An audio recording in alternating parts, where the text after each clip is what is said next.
If you're a geek, have a listen. We got the news, this week's submission. Talking movies, games, TV, and comics. Turn it up, Feel the Geeks podcast. It's the Feel the Geeks podcast. It's the Feel the Geeks podcast. It's the Feel the Geeks pod. Feel the Geeks. You're listening to the Feel the Geeks podcast. Hello, and welcome to episode 233 of the Field of Geeks podcast. I'm Josh. And I am Bill. How you doing? Not too bad. How are you? Good, good. Yeah, it's crazy. Summer's almost over. It's almost fair season. Right. Iowa State Fair, in case no one out there knows what we're talking about, which is cow tipping and tractor pulling and all the corn you can I'm eat. kidding. Yeah. Everything you can imagine on a stick, deep fried Yes. and stuffed inside of a chocolate covered turkey. I don't know. Don't I haven't even seen like any new things really coming out. I haven't either. I know they did wheel out some spectacular, stuff. but yeah, maybe there's that was last year. I was gonna say deep fried peanut butter and jelly. You had that. And that was yeah. really good, right? God, Yeah. those were Yeah. good. Deep fried Uncrustables. Right. Oof, mother of God. They were actually Uncrustables, you think? Yes. Okay. So they probably have some copycats That'd this be year. easy to do. Yeah. Yeah. Look at the Target brand, maybe. And Yeah. but it's the biggest fair of the whole country, right? Isn't it one of the... It better be to be mentioned in the Deadpool movie. Oh, it's true, yeah. Yeah, it always gets headlines. And It does. People come from all around the world to it. Oh, yeah. It's for 2 weeks, just about 2 weeks, right? Yeah, it's the 7th through the 17th. Yeah, so that pretty much culminates the end of summer around here. I'm sure most places have maybe a fair towards the end of the summer. I'm not sure. Yeah, But there's a lot of like county fairs and stuff like that out there, but yeah. I don't know. It's kind of of course, it's a big deal because we have, the grandstand, we have bands that come and perform and all that stuff. Politicians that like to show up because we're a caucus state. Yeah. Well, maybe not for long. Maybe not for long, but it hasn't worked out too well the last few times. We'll see. Yeah, there's the caster kernel. You put a kernel. See, that's how redneck we get is the kernel thing. Probably. So I have to say this. I don't normally get big into politics, but what is his name? Mark Sand. Yes. Have you seen any of his stuff on Facebook? Yeah, I've seen some. Oh my God. I want to vote for that guy just because he's like such a huge nerd. Yeah. He did like a Power Rangers thing. Oh, he did? Did you see that? Where it was like the whole like, the whole like Morphin Time sequence. And then at the end, it's like candidate for governor. It was hilarious. I mean, yeah, I'd rather go into fantasy like that instead of like... I mean, I'd rather have somebody that like can have some fucking fun. Right. And try to actually do a good job and just really like be out for themselves. We got a lot of that Kim happening. Reynolds. Go fuck yourself. Go away. She's not going to be on the show ever. Thank God. Not like she's pounding on the door. Speaking of somebody who will never be on the show. No, I'm just kidding. Speaking of old bats. Old bats. Yes. What the hell's going on? We've lost a lot of people lately. Yeah. And I can't believe it. I mean, they're all pretty up there in age, but it's like... I mean, they all kind of... there's that saying that they always happen in threes. Yeah, right. And I know you guys talked about Michael Madsen last time. Yeah.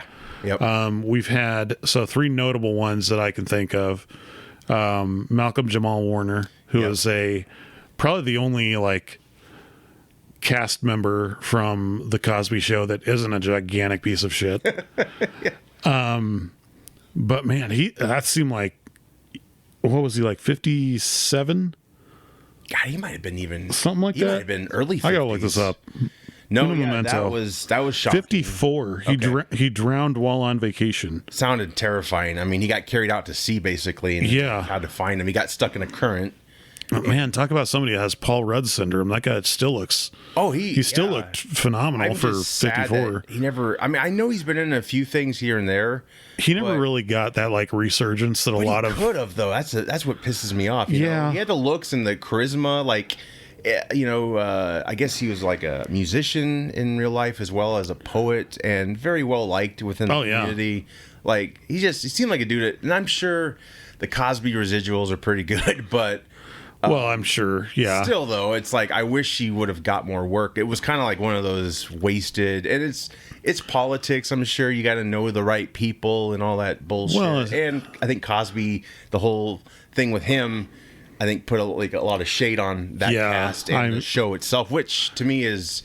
I love that show. Kind of unfortunate. It's just hard to watch, man, anymore. Like I was early 2000s really getting into like, just kind of finding myself as an adult, like what do I like and all that. And I really got into comedy, and I had some of his albums and loved the show. Started watching it again because, when it went off the air, it was like 89, I think. And I was kind of young to understand all that. But one of the best clips for parents out there, I don't know if you've seen it, but it's like, I think it's the pilot episode. Theo is like basically flunking out of school, has no ambitions for his future. And then Bill's sent upstairs to, this is from his stand-up, but it's from his wife said, go kill him or something like that. I'm here to kill you. And he basically sets him straight, kind of like, okay, you don't want to go to college. Like, okay, you're going to get a job.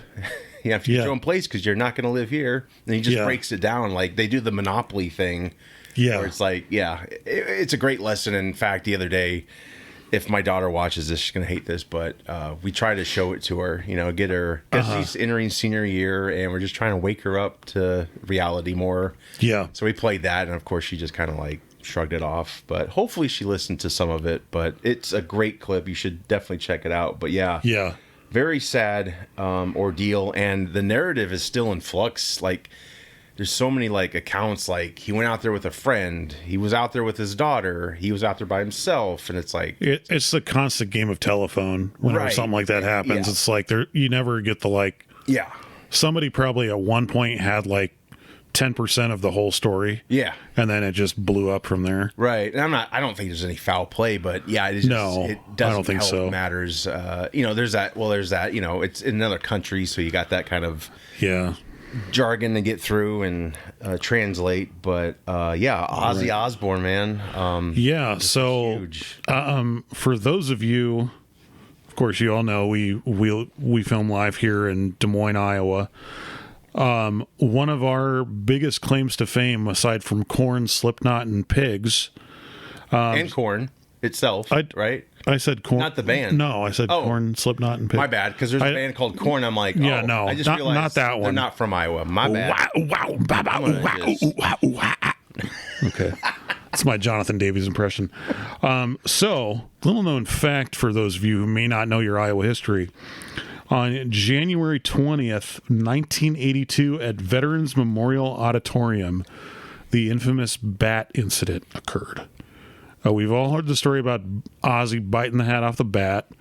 He apparently liked to bite the heads off of things a lot because he did that to a room of record executives with a couple of doves. Haunting. But I think he was doves. I think there were doves. Yeah, it was doves. And I think he was probably high off his fucking mind. I'm sure of it. He admits to. But he, of course, as the story goes, he thought it was rubber.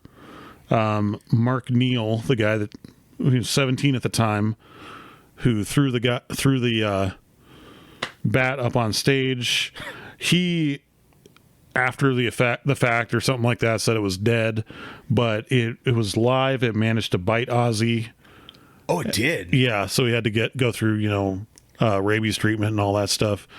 So like it bit his I guess like when he like went to go, was probably like grabbed it to go bite it. It probably bit him or something. He did it so fast he didn't even realize this probably is alive. Well, or he's just probably high or numb off. You know how Ozzy does. Yeah. But became a kind of a legendary fact about Ozzy Osbourne. There's a lot of legends out there about Ozzy.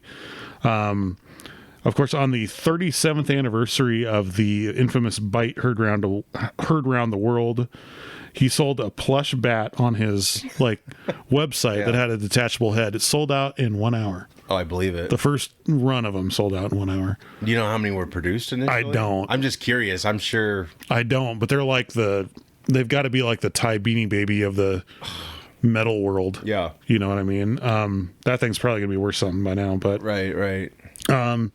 Many legendary stories from the road from many musicians. One that sticks out to me the most is the story of when he was on tour with Motley Crue.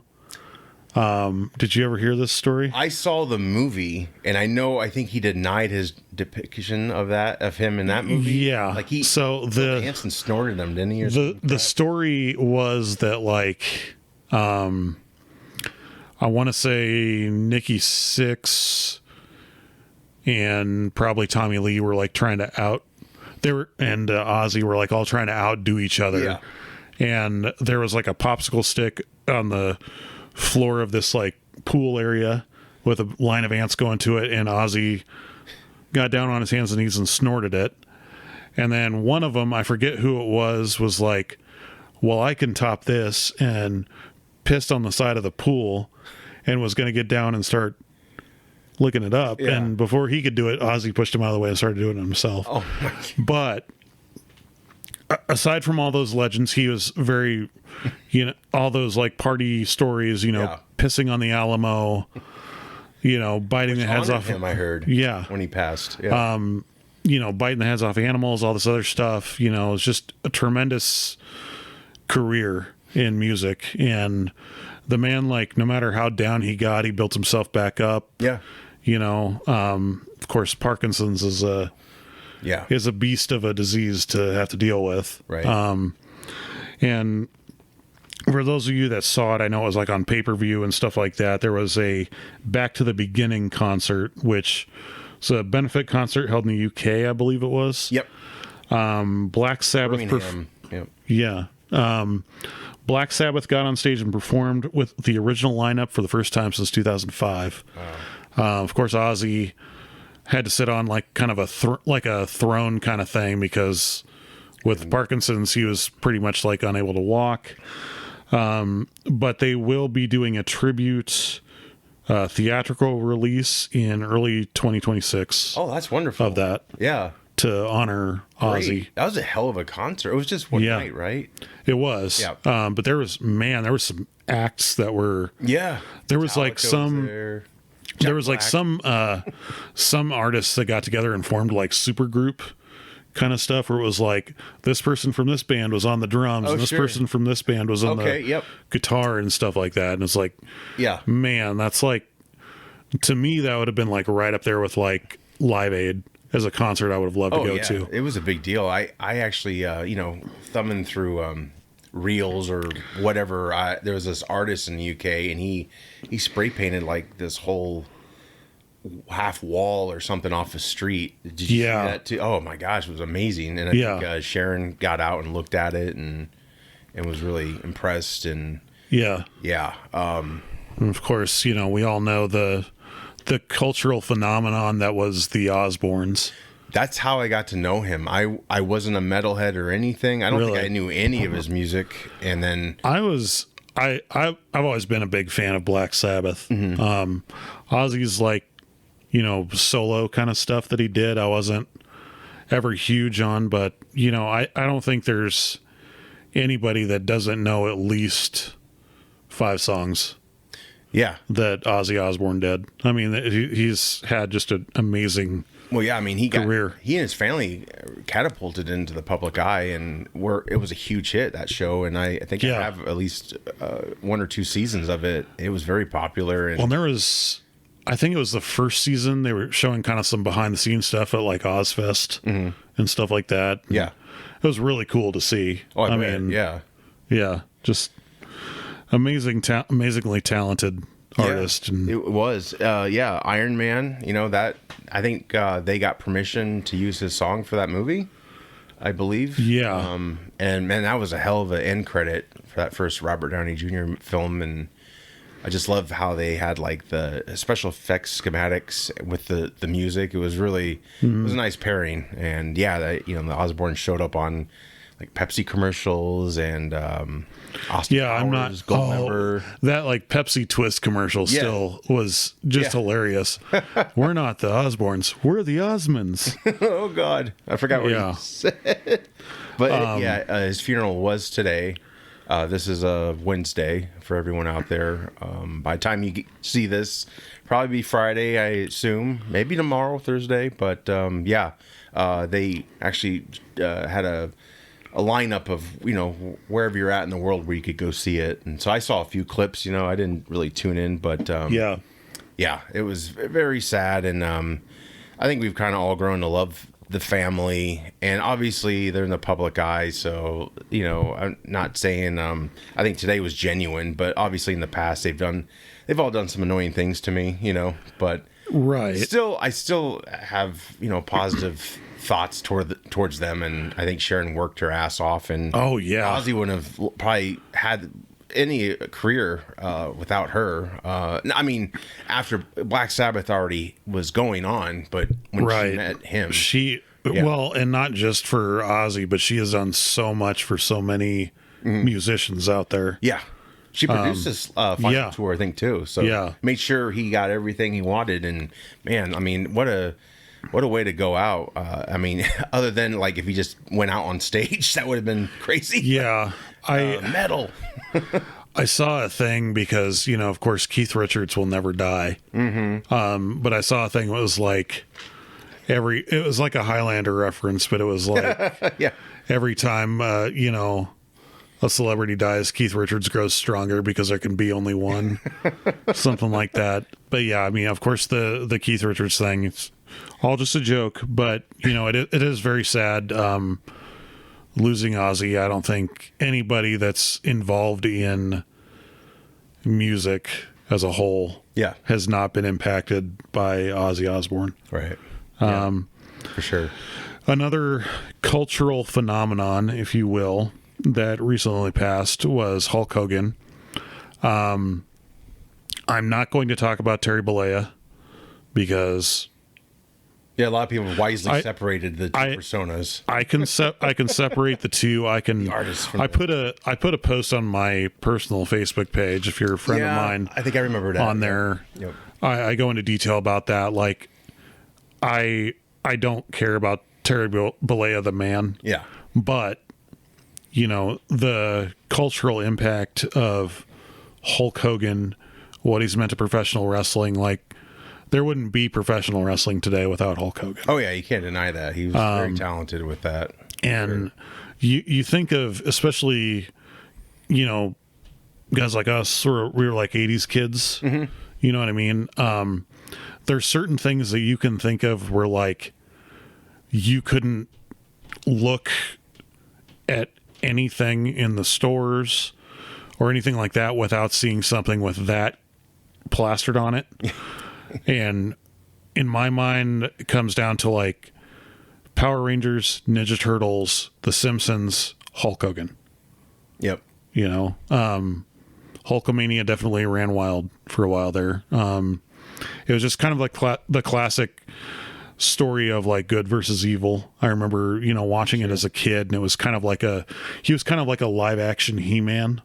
Yeah. Almost, I mean, at the time, the WWF was very much like superhero-y. Sure. And Hulk Hogan was that, right. Was the Superman of WWF. So I never thought of it that way, but yeah, you're right. It was superhero-y. But yeah, I mean, I feel remorse for his family and, his, his son, his daughter, all that, his friends. I mean, he's got friends all over the industry, people that he's helped inspire, stuff like that. Great loss to them. And now we can move on and not talk about Hooters not opening again. Shit. Yeah, sorry. No. Pastamania coming near you. No, I'm kidding. I know it's a mixed bag. It is a mixed bag. It's like what we say about Tom Cruise. Yeah, it'll be love him as an actor when he goes. Well, yeah, love him as an actor. Right. Love the Cosby Show. I don't love what he did. Right. But whatever. Exactly. But yeah, and the less said about that, the better, I guess. Sure. But thank you for the memories. That's best I can say about it. I guess that's what sucks about our culture now is like you can pretty much know everything about a person. Yeah, that is the thing, and especially as a wrestling fan, like that was the thing, like in the 80s, 90s, or late 90s, early 2000s, stuff like that, before the internet became a huge thing. It was like there was that mystery. They call it kayfabe, right? Like there was that curtain that you never saw behind. Right. Yep. And with the internet, it was, of course, they hear the term dirt sheets. I don't know if you know what that is. It's kind of like tabloids. Oh, sure. Basically. Yep. But like, oh, I heard this rumor about this person and yada, yada, yada. And speaking of wrestling, I guess Vince McMahon got in a car accident, something like that, that he caused by following too closely. So, maintain your distances and learn how to drive, Iowans. Right. Well, and, speaking of prisons, he probably could be in one.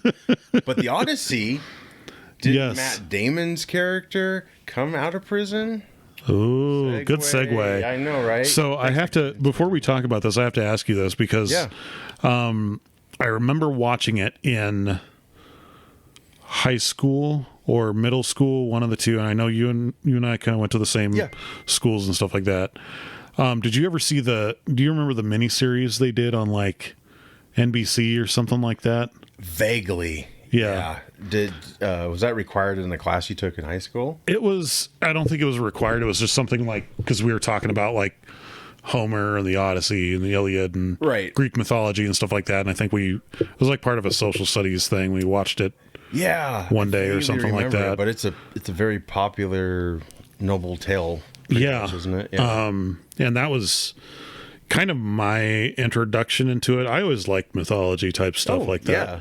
But this film looks phenomenal. Christopher Nolan is directing a film probably producing it, though. Probably producing it too. Yeah. I don't know. He does everything. He's a jack of all trades. Starring in it.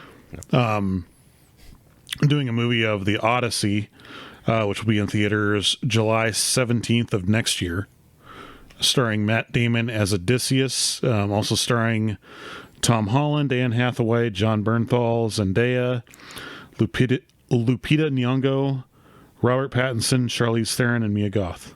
Man, that's a cast. It is. I mean, this looks, man, it's going to be like Oppenheimer levels of epic. Yeah.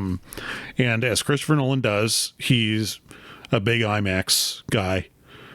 He's filming this entirely in IMAX. And as such, a year before the film is scheduled to come out, he partnered with IMAX to do pre-sales for some of the tickets for select IMAX theaters. Wild. Yeah. And within an hour of this, I think IMAX or somebody posted it up on X, Twitter, whatever you want to call it. Yeah. Within an hour of this sale going live, 95% of the seats were sold. That's incredible. Yeah. This was over about 25 to 26 locations and roughly about 1.5 million in sales. Wow. Just for a movie that's coming out in a year. Yeah. It's already made that much. That's insane. That's crazy to me. Right. I've never heard of that happening before. No. I mean, I wonder maybe with like Star Wars I don't think ever did pre-sales. Like a year in advance? Yeah. Not a year in advance, no. Oh, no, you're right. They didn't do pre-sales because people would camp out. So you're right. Yeah, they would camp out the theater for like midnight showings and stuff. Pre-sales are usually what like 3 months out usually. Yeah, I mean, this is brand new. Like I mean, this is kind of unprecedented, but this is unprecedented, 100%. But a genius marketing move. Yeah. On Nolan's part. My God. Well, I wonder if because IMAX usually houses like a big film, like maybe it depends on the size, but looking at maybe 2 weeks for a huge film. But I wonder since it seems to be exclusively for IMAX. Like if you're shot entirely on IMAX, so you can only see it on IMAX. That's what I'm thinking. So I wonder if he gets like a longer stay in the IMAX cinemas because you would have to get your money's worth, right? I would hope so. I would hope so. Yeah. And we have, unless they format it for regular screens, I don't think they're going to do that. How many IMAX format theaters do we have here? In Iowa? I think just one. Is it just Palms? Oh, you know what? I think there is a Palms elsewhere, too. It's called Palms as well, but other than that, one for sure. Well, or maybe the Science Center will, if they do it, together. They haven't had that going for a long time. Yeah. So like most things, and you're figuring that these tickets are average about $25 to $28. Yeah. For the pre-sale tickets. With all the fees too, I'm sure. Yeah. Well, I mean, God, You're an advance fee. And yeah, my God, like the building convenience fee, parking lot gum scraper fee. I don't know. But yeah, so you figure about $25 to $28 per ticket, 1.5 million in sales, and then after that, just like everything that gets sold beforehand now. Yep. There are resales on sites like eBay for about $300 to $400. I don't know about you. I don't know how hyped I would be for a movie. I would not spend $300 to see it. Nope. Just wait. You just have to wait. Yeah. That's the only thing. But that's online environment we have it's now. It's like the damn popcorn buckets. Just gotta wait. People, fuck those people. There's such a problem with I don't know. I think there needs to be a huge overhaul on net security and stuff like that for certain, because you see it with concert tickets. Mm-hmm. You see it with anything, right? PlayStation 5, big example of it. Right, exactly. For sure. So nearly all IMAX locations across the country that participated in this are reporting that they are completely sold out. You can probably still get the cheap seats right up to the screen. I hate never that. Done that. I did it one time when I was a kid because I'm like, oh, wouldn't that be cool to be IMAX right up? You did? No, not with IMAX. Sorry. But just in the theater. Yeah. One time when I was a kid, I was like, this would be cool. Be right up to the screen. I'm like, I had to physically have my that's true. As kids, neck readjusted. You want to be up front, and then once you get up there, you're like, why? But the closer seats are cheaper. Because nobody wants those. But with the IMAX, we have there's a lot of floor in front of the I was gonna front seats. say, I wonder if that would really be bad. Because probably maybe they can lean back more, and you can just yeah. Still, I was gonna say, I don't think you probably have that problem. We have. I think not every IMAX is the same size, but they're usually pretty big. So yeah, I don't know. I wouldn't want to. I'm curious though. Well, I'm sure those front seats were sold out too. I would assume so. Right. And especially if this is going to be, which I hope it is, because if it's shot in IMAX, it deserves to be seen in IMAX. Right. My thought on it. If it's exclusively in IMAX, then right. All the better. Which could set a new standards too. It could. They just make IMAX exclusive films. I mean, they did that before when Zeus had it and stuff. But this is on a cinema level. I mean, I think this is good for IMAX films. Oh, for sure. Oh, yeah, because personally, if they become even more popular, you could get a couple of IMAX screens maybe in your neck of the woods. I don't know, but so just for context on this, Oppenheimer, which was not shot in IMAX. I think some of it was though, right? I think some of it was that for all of his films. Nolan loves his IMAX. Yes, but $190 million of Oppenheimer's total sales, about 20% of global gross, was just from IMAX. Wow, that's incredible. And if he does this IMAX exclusive, yeah.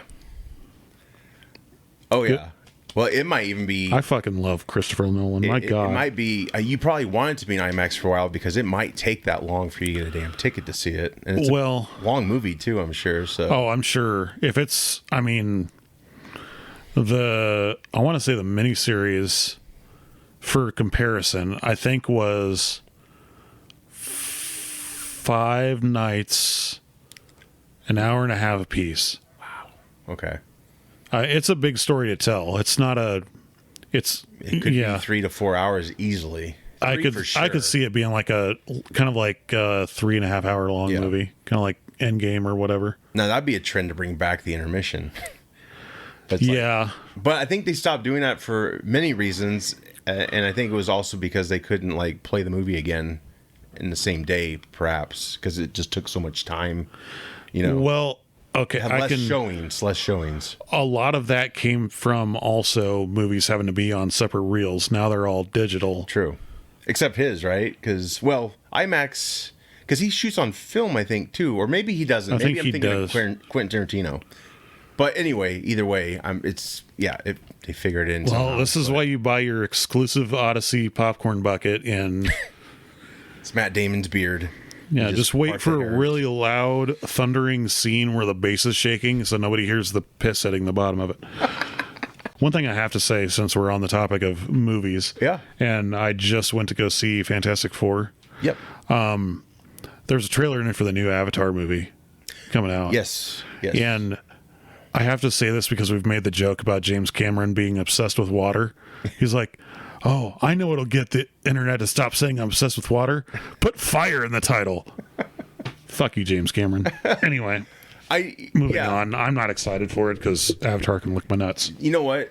If you don't have to turn up for the story. Like the visuals itself, are stunning. Beautiful. Yeah, stunning. And the tech and the equipment, it feels real. Like there's like these huge boats that were like harpooning some of the whale creatures in the last one, and it looked like real. Don't get me wrong. I loved the first one. Yeah. And I saw it in 3D, which was even better. I did too. That was the first time that 3D was like one of the pinnacle.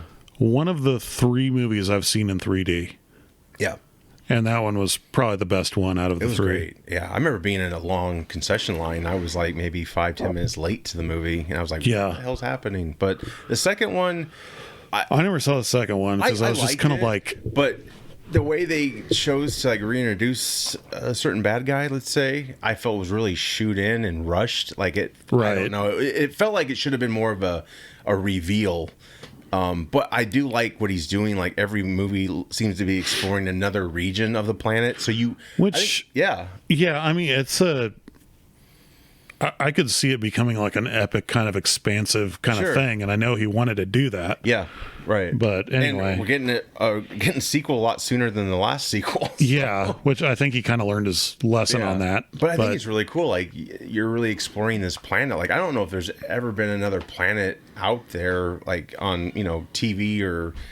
Probably TV, but like movie wise, like Tatooine. Actually, yeah.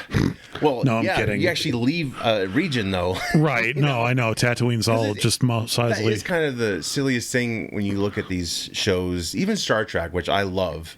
It's like this is just a little section of this whole planet, and so I think sometimes you don't really feel it. You don't feel like. Well, it looks like you're getting. I don't know, getting a huge tangent on Avatar of all things because I literally could care less, but at least you're kind of like getting different tribes and stuff like that. Yeah, that's what I like. Yeah. So it's kind of like, oh, okay. Now, will it make $2 billion? I don't think so, but we'll see. It depends on. I didn't catch the release date, but it depends on when it comes out. It's this year, I'm sure of it. Is it? I'm pretty sure. Okay. I could be wrong, but that leads us kind of into movies and TV, and we're going to start it off with some box office. Currently, Fantastic Four, which you didn't mention you saw, I did too. We're going to review it at the end of the show. Of course, Fantastic Four is leading right now. Superman's right up there behind them. Jurassic World is still making a lot of money. I mean, it's made over 300 million. I think this is domestic. This isn't international. Superman is almost to 3. I think it's actually almost to 5, including international. And so far, Fantastic Four is tracking very well internationally.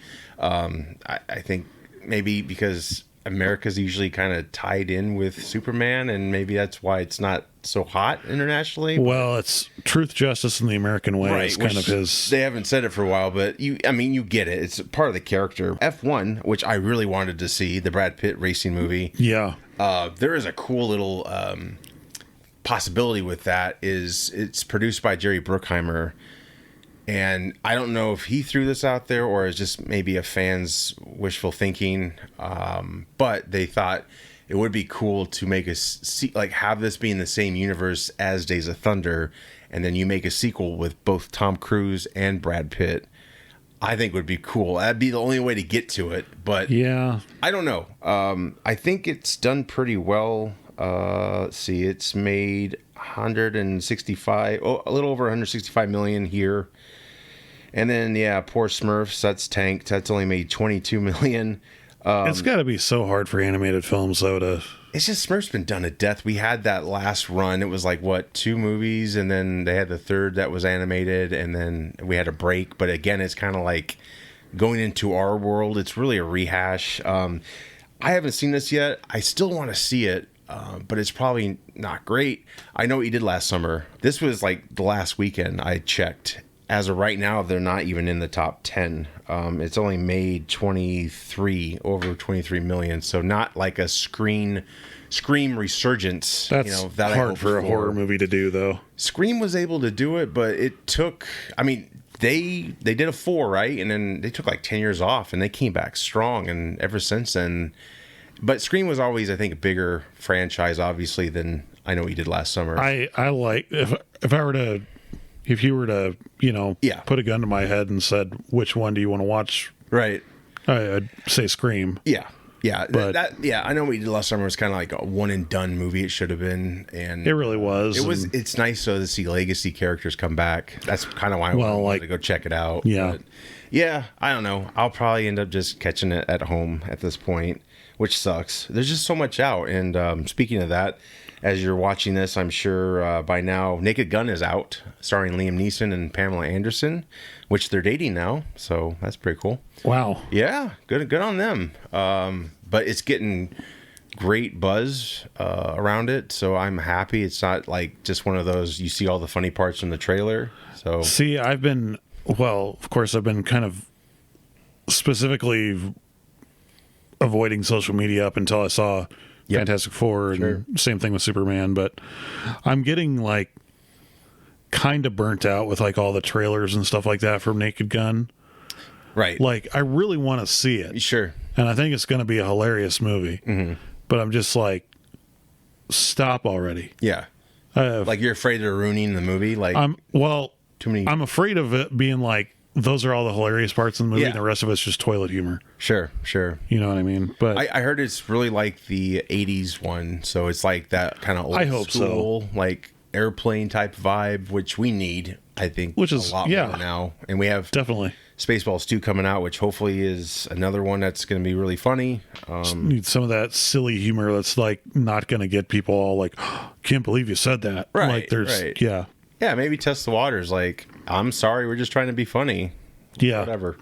I don't know. I think I think we're coming back around a little bit to accepting, comedians take risks all the time. And if you're not taking risks and, being kind of raunchy or on the edge, like it's very safe and not really funny over time. Yeah. Not to say you have to insult people, but it's an art form, and it's not always the easiest to work. But hopefully this will be a nice little return to that, and I'm hoping so. More.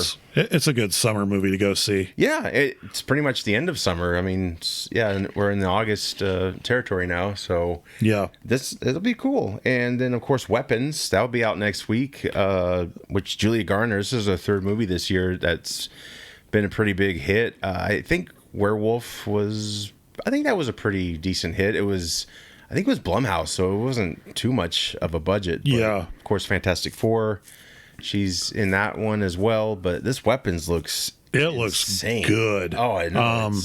So we talked last time I was on. We talked about the Resident Evil movie coming up. This is the guy that's going to be directing it. Yeah.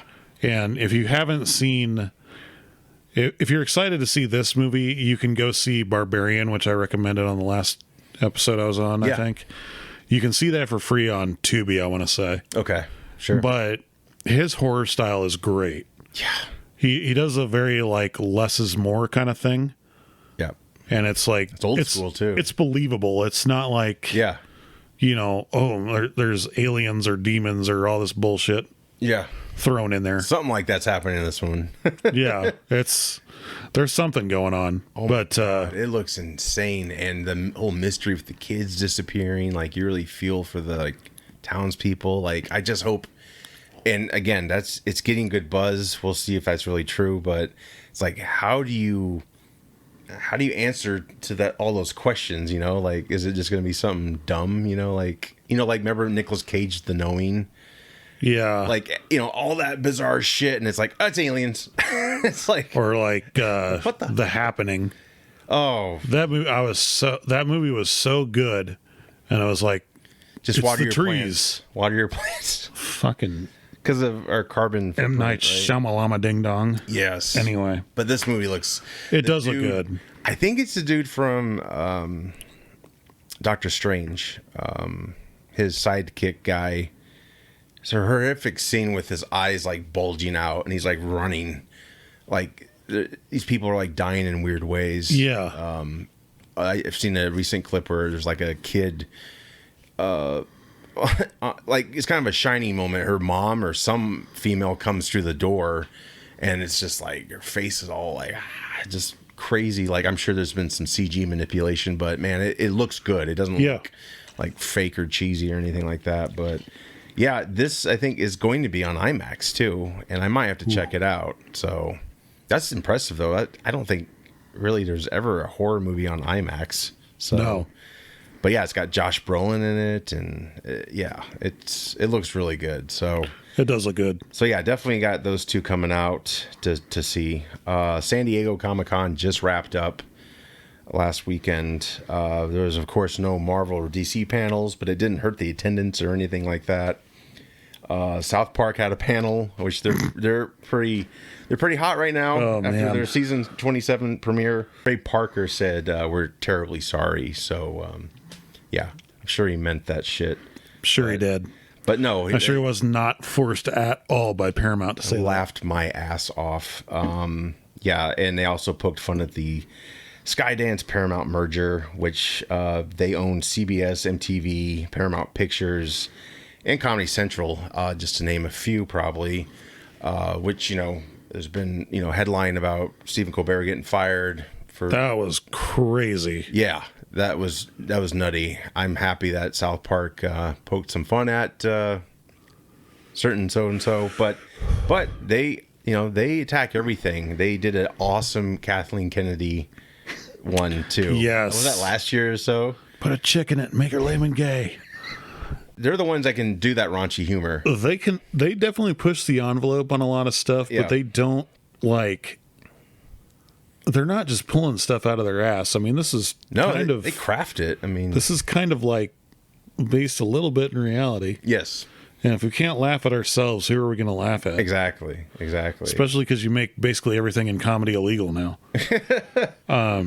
They're the only ones that could have that power, really. And of course, they were on the panel with Andy Samberg and Mike Judge. It was like an animation panel, obviously. So that's wild to see all of them there. You got King of the Hill coming out, which I think looks good. Bobby kind of all grown up. Yeah, I don't mind them. See, that's what took me out of The Simpsons. They've been how old for all this time, and then every time they flash back, it's like modernized even more, and it's like this is just. They originally Marge and Homer met in the 60s or something. 60s, like and then they met in the 80s, and it's like just age them up. They did that one episode years back. The year of the world of the Simpsons exists in purgatory. It must be, yeah. There's lots of fan theories on that. Go check it out. Well, I believe it more and more. Speaking of South Park, I saw this recently. I mean, I don't know how recent it is, but you remember how there was that big stink about when Isaac Hayes left? Yes, I know what you're talking about. Yep. So his son came out and said that Isaac Hayes wasn't the one who was offended by it. He had no problem with it, but he was basically told to be offended by the Church of Scientology.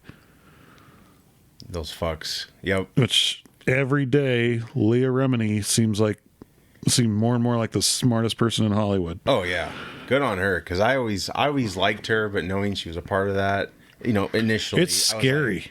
It is. I've seen the documentary Going Clear, I think it was called. Yeah. My God, and that's I think that's about 10 years old now. That's how fucking nutty it is. But yeah, they don't get to pay taxes, considered a church, because they just sue the shit out of the government, pretty much. I think that's how they... Yeah. So wrong. It's scary to think how much influence you can have over even government. Well, it makes me wonder if his son was a part of Scientology, or he just left it to tell us the truth, because forever everyone thought he got upset about them making fun of Scientology and left, and it was kind of this bad omen over Hayes. And to know now that it wasn't him at all, it's so weird. It's like they basically said you need to go in there and be outraged about it and leave. Makes sense, because I'm sure he was getting, because I think when you're a Scientologist, it depends on what level you're at, but you get all these assistants and catered to, and if you jeopardize any relationship with the church or whatnot, you lose it. Yeah. And you get disbanded from your family. It sounds like a great place, but Yeah. We could do an entire episode on just Scientology. Right. Yeah. I mean, yeah. we'd be sitting here talking about it all damn night. But with our guest Tom Cruise. No. Yeah. We'll have Steve interview him. That'd be fun. Oh, that'll go over well. Well, speaking of like worldly beings and all that jazz, Predator Badlands, they had a panel at San Diego Comic-Con, and I haven't seen Prey. Have you? I haven't. Okay. It was a huge hit, and the same director is doing this film. So Prey was the one where it was like kind of the Native American chick. girl in it. Okay. Movie during the pandemic, I believe. Yeah. Dan Trachtenberg is the director of Prey and this. They were tempted to make a Prey 2, but they decided to go in some different directions. One of those directions was an animated series on Hulu, Predator Killer of Killers. I don't know if you've seen this at all. I haven't. They just released an alternate ending to that, and I think they showed it at the con. It featured Arnold and Danny Glover's characters in suspended animation. So basically, everyone who's like defeated them in the past, they make them like trophies by freezing them. And I don't know what the plan is to thaw them out. And how does that make any sense when they've been given like?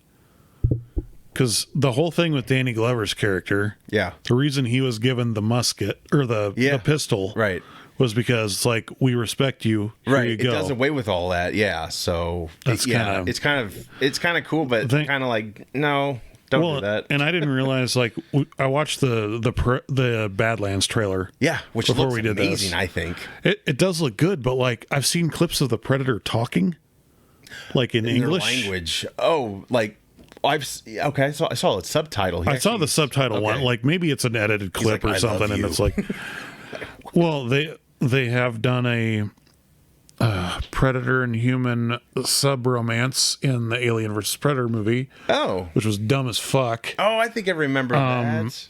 That movie wasn't dumb as fuck. That movie was great. But that part of it was fucking stupid. Yeah, not Requiem. Nobody likes Requiem.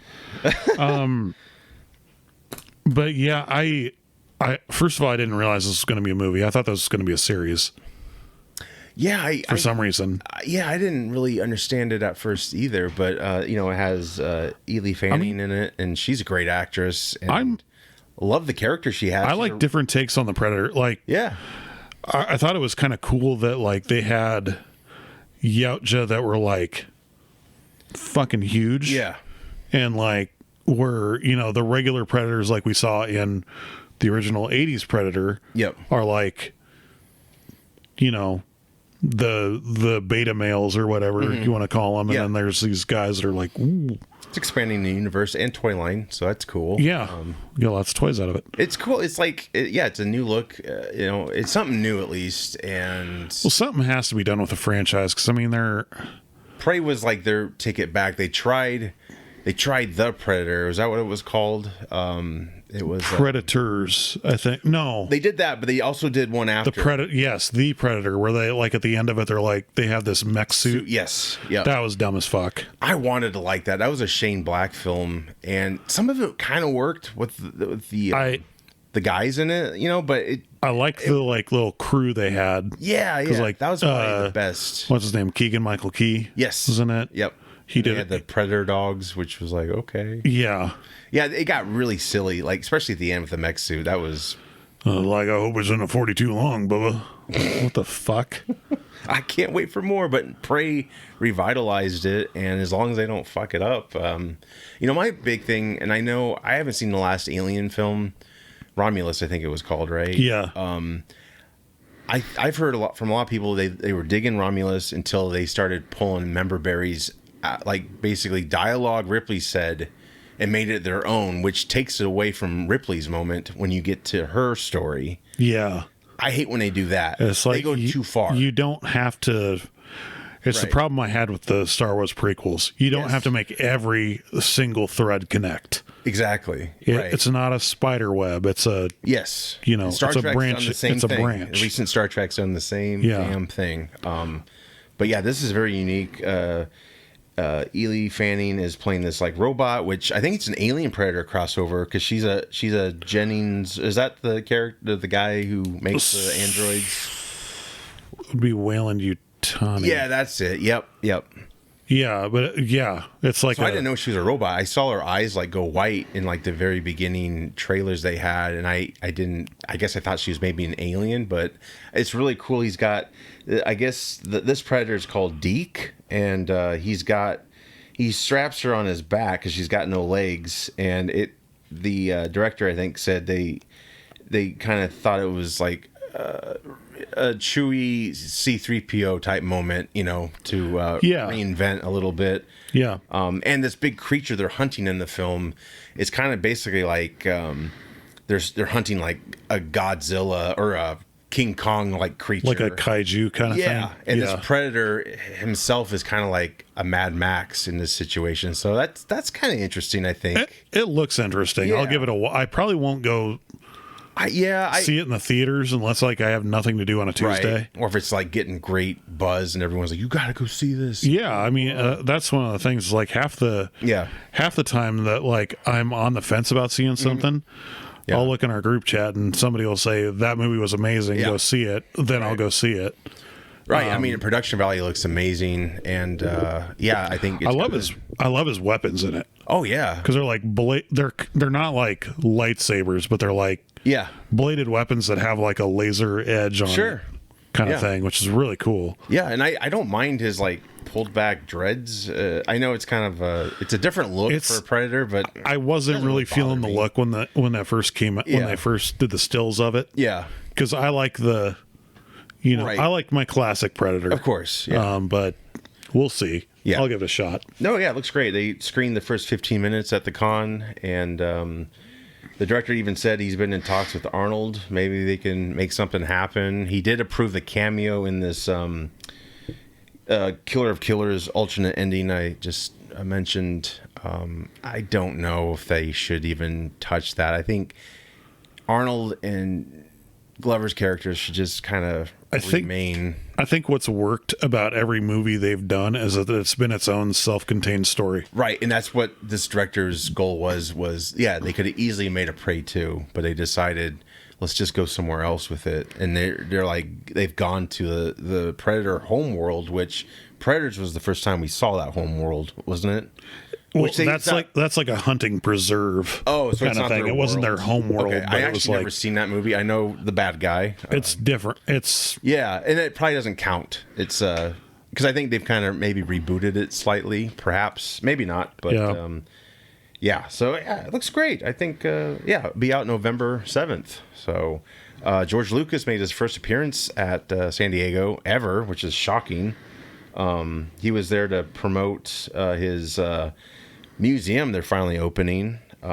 It's Lucas Museum of Narrative Art. I don't know if you remember this, but like maybe 10 years ago, he was trying to get it in Chicago, and it fell through. I don't think Chicago wanted him to have it there, or maybe the cost of building was more than LA, but Chicago's so much of a clusterfuck of a city anyway that I don't know where you'd put it. Right. Yeah, I think I think he wanted it like on the shore of the Lake Michigan, like by the Navy Pier and all that. I think maybe that's why it got denied. But yeah, this is he's accumulated 40,000 collection pieces. He's got the first drawing of Flash Gordon, 1934. Some Peanut comic sketches from the 50s and 60s, an original Iron Man and Black Panther works of art. This thing is 11 acres. It's in LA, 300,000 square feet, 30 art galleries, and he's got 2 screening rooms, a library, a restaurant, and an event space. Obviously, there's some Star Wars memorabilia there as well. And of course, you got a standing ovation with lightsabers waving and stuff. Warner Brothers had a panel, Coyote and Acme versus Acme. Back in 2023, they shelved this thing for a $30 million tax write-off. Yeah. It's really stupid. Batgirl and Scoob Holiday Hunt were also victims of this. Ketchup Entertainment acquired the rights to Coyote versus Acme for 50 million, I believe, and that will be out August 28th, 2026. They showed a trailer there, which I thought was available for everybody. It's not, from what I can tell, and it's getting a lot of good buzz too. Like, why the hell was this not put out in this? Yeah. So from what I've heard, it was like pretty well received. Yeah, and it's a brilliant concept. He's suing Acme because he never could catch the Roadrunner. Yeah. And I think Will Forte is his lawyer in it. And John Cena is also in it as well. Peacemaker season 2, they had a panel. John Cena, obviously. That looks good. 3 years it's been since the first season, which I love Peacemaker. It was a great show. And I don't know if I probably mentioned this before, but you know how you see like the theme song to each show and you after a while skip it. Never skipped it with this show. Loved it. Yeah, they obviously showed the trailer.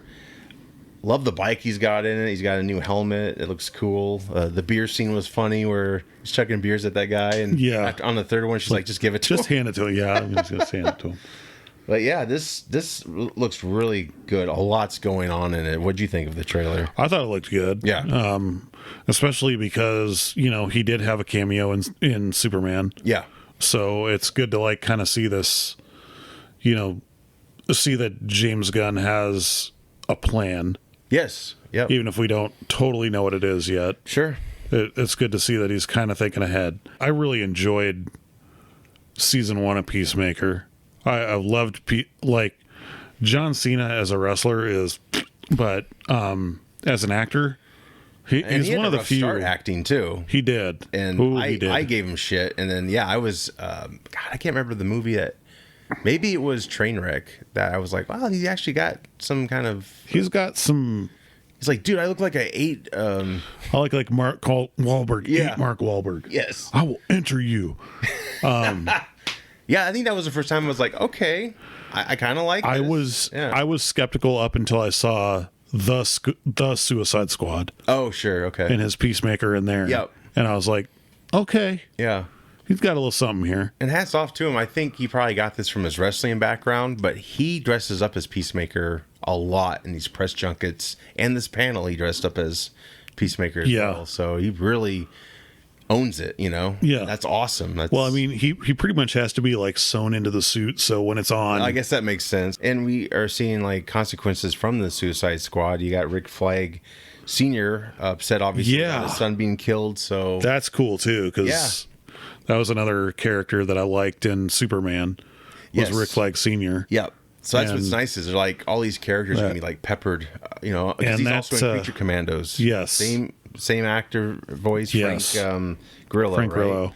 And I think he did say something about he wished his hair was gray in Superman and Peacemaker, like he was in his character form. But it's an animation thing, so it's more catchy that way. But it's nice to know that he does like that look, and he wished he could do that look. But yeah, he's basically on the hunt for Peacemaker in this, and then Peacemaker explores that dimensional portal I think his dad had, or maybe this is a different one, but that was the first, spoilers if you haven't seen Superman, but I think you have by now, most of you. There's that dimensional, I forgot how they phrased it with Lex Luthor. It was like a pocket dimension kind of thing. And the first glimpse of that we got on a smaller scale was the first season of Peacemaker, where his dad stored everything. Yeah. So this one is like in a closet now, looks like, or a room. So I don't know if it's the same one or a different one, but yeah, he basically down and out on his life. He's being hunted. He loves that girl, and he finds a reality that like it's perfect for him. And Robert Patrick is back, which is awesome. Yeah. And that's a great way to bring him back, because it's like his dad lives in that world, so you get to see that. And that was a big shock, actually, because that really, it's not as, well, I can't say grounded, because the first one was pretty out there. But, it's like you're going into different dimensions now versus just like a threat on Earth you're dealing with. Right. But seems like he's dealing with everything. It's 8 episodes, so it's I think it's going to be a fun ride. New song is from Foxy Shazam, Oh Lord. So that'll be their new dance sequence song. Yeah, I was curious if they were going to just keep the same theme, but I guess just have new people enter the dance. But you think that's a good idea to change up? I mean, it's kind of like to me, it's like the Simpsons couch gag. Yeah. Like, Oh yeah. they found different ways to make it interesting over the years. Right. You know what I mean? And they've been going for, what is it, 30 years now? Yeah. So, I don't know. I think they know what they're doing. Yes, they know what they're doing. Jinx, but yeah, no, I figured. I mean, they did the first time they did it, so I don't think they wouldn't do it if they, if it didn't get the reception it got. Yeah, I don't think they would do it. It's such a memeable thing to do. But man, hats off to James Gunn. Like he kind of re-energizes these old groups. Like the first season song. Is it called "Do You Really Want to Taste It," or is it shorter than that? Do you recall? I can't remember. Anyway, this band was kind of like, I think they just got like dumped by their agency, like representation, and then this came out and they were like selling out and shit. So yeah, that's an awesome story when you hear that. That's just like when Paul Bentley, that's how you say his name, Bentley, played Division. Yeah. He Paul Bettany. Bettany. Yeah. Sorry. He basically just got dumped by his agent, and then he was like, "You're never gonna work again," and all this crap. And he was like, I think, in front of his agent's office in a park bench, and got the call from Joss Whedon to do Avengers, the Vision part. Yeah. And I might just be fantasizing about this next part, but I think he like turned around and flipped off his agent's office from the street level. Yeah, because they weren't sure that they were going to continue using Jarvis. Right. Which they didn't, in a sense. Because they have, they have Jocasta, they have Friday, they have, all these other ones. Right. But then, bringing him in as like a physical person to play was kind of cool. I mean, that goes back to Jamel Warner. I just wish sometimes these people get another chance, a big chance. And there is one actress I want to touch on when we get to Fantastic Four. Sure. We'll talk on that. Almost there. The Long Walk. This is a Stephen King book. It's a novel. Now? Yes. Yeah. This was originally a novel that he did in 1979. Wow. Under the pseudonym Richard Bachman, which is a pseudonym I think he used for 7 different novels that are well known, something like that. Yeah, they're not like as well known as like The Stand, Shining. Right. Sure, this looks interesting. Yeah, I've never heard of it. I hadn't even heard that they were doing a movie about it until you showed me a trailer of it. Right. Yeah. Well, I did a double take not until I saw the trailer for a second time. So the guy, the military leader in the film, I was like, who is this gruff guy? And man, he's really just raunchy. Like, he's just like, let's fucking win. And I think I saw stills from the panel, and Mark Hamill was on the panel. And then I was like, oh my God, that was Mark Hamill. Like, I'm very impressed and happy for him. Like, holy shit. This is the thing, like, people don't realize about Mark Hamill, I don't think, is that the reason why he's such a good voice actor is because he's got so much range. Yeah. Like, of course, you think of the Joker, and that's what I think of when I think of Mark Hamill, or Luke Skywalker. Yep. But he's also done the voice of Wolverine in a video game. Yep. And it was like, when I first heard him voice that, I was like, who is doing that voice? That's a really good Wolverine voice. Mark Hamill? Are you shitting me? But yeah, he's a very versatile actor. That's why I was a Joker. I had no idea for the longest time that was him. I was just like, are you shitting me? That's nuts. Like, damn. Luckily, he got a lot of work with voice, or when his acting career wasn't so hot. But man, this is awesome. I mean, he's in his 70s and have a part like this. Like, I'm not saying this movie's like a Marvel level movie, but this is it'll be like a good one to see, though. Light, holy shit, it's intense. I love when they do that with characters too. Yeah, like Gary Oldman when he was in Hannibal, when he was the guy like in the wheelchair or whatever. Like, couldn't even like that flashback.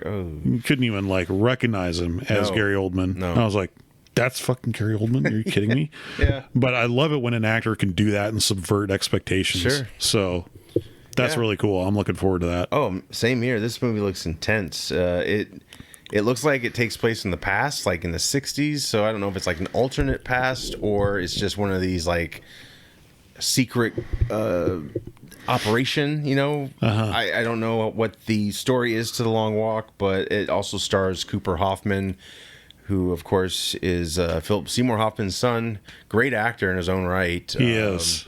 He was in Saturday Night, and he did another film which I didn't see, but yeah, he's a very talented guy. And there's actually a fun story behind the scenes. He didn't want to meet with Mark Hamill. He didn't really want to be friendly with the bad guy. Yeah. So after they wrapped, they chatted it up, and yeah, it was. They do a lot. Hamill understood that too. See, they do a lot of that for like authenticity, kind of behind the scenes. Sure. Like they did that with Saving Private Ryan. Like the main cast kind of did like a 2-week boot camp thing. Yep. But Matt Damon wasn't included in it. Right. Like he didn't have to do that. So like the animosity between their characters and him was like kind of felt on screen. That's the right amount of method acting, probably, instead of like really, instead of like, call me putting by this name, putting and, dead pigs on dead pigs and condoms in your co-stars lockers, or saying call me Blade. Well, that does remind me, Tron Ares was at the panel as well. That I hadn't seen anything about Tron Ares yet. Yeah. Until I went to go see Fantastic Four and saw the trailer. It looks amazing. It looks really good. Music sounds pretty damn good. And Jeff Bridges is back in it too. Yes, he is. He is. And he's not CGI'd, which is good. That was the only thing I did not like about Tron Legacy. You know what? I think, but we needed that to get to the greatness we have now with a lot of these who do it right. Do a lot of like the deep fake type stuff. It was the very first generation type of deal. I haven't seen it for a while, but great soundtrack, and I hope this one's just as good. It's by Nine Inch Nails. Yeah. Who's doing the music for this, which is crazy. It looks beautiful. Hopefully it'll have stakes because they're entering our world, and if it's just going to be like, oh, we're all fine, we all survived. It looks good. Yes. Friday the 13th, which has been they're under the IP of Friday the 13th is under a new Horror Inc. now.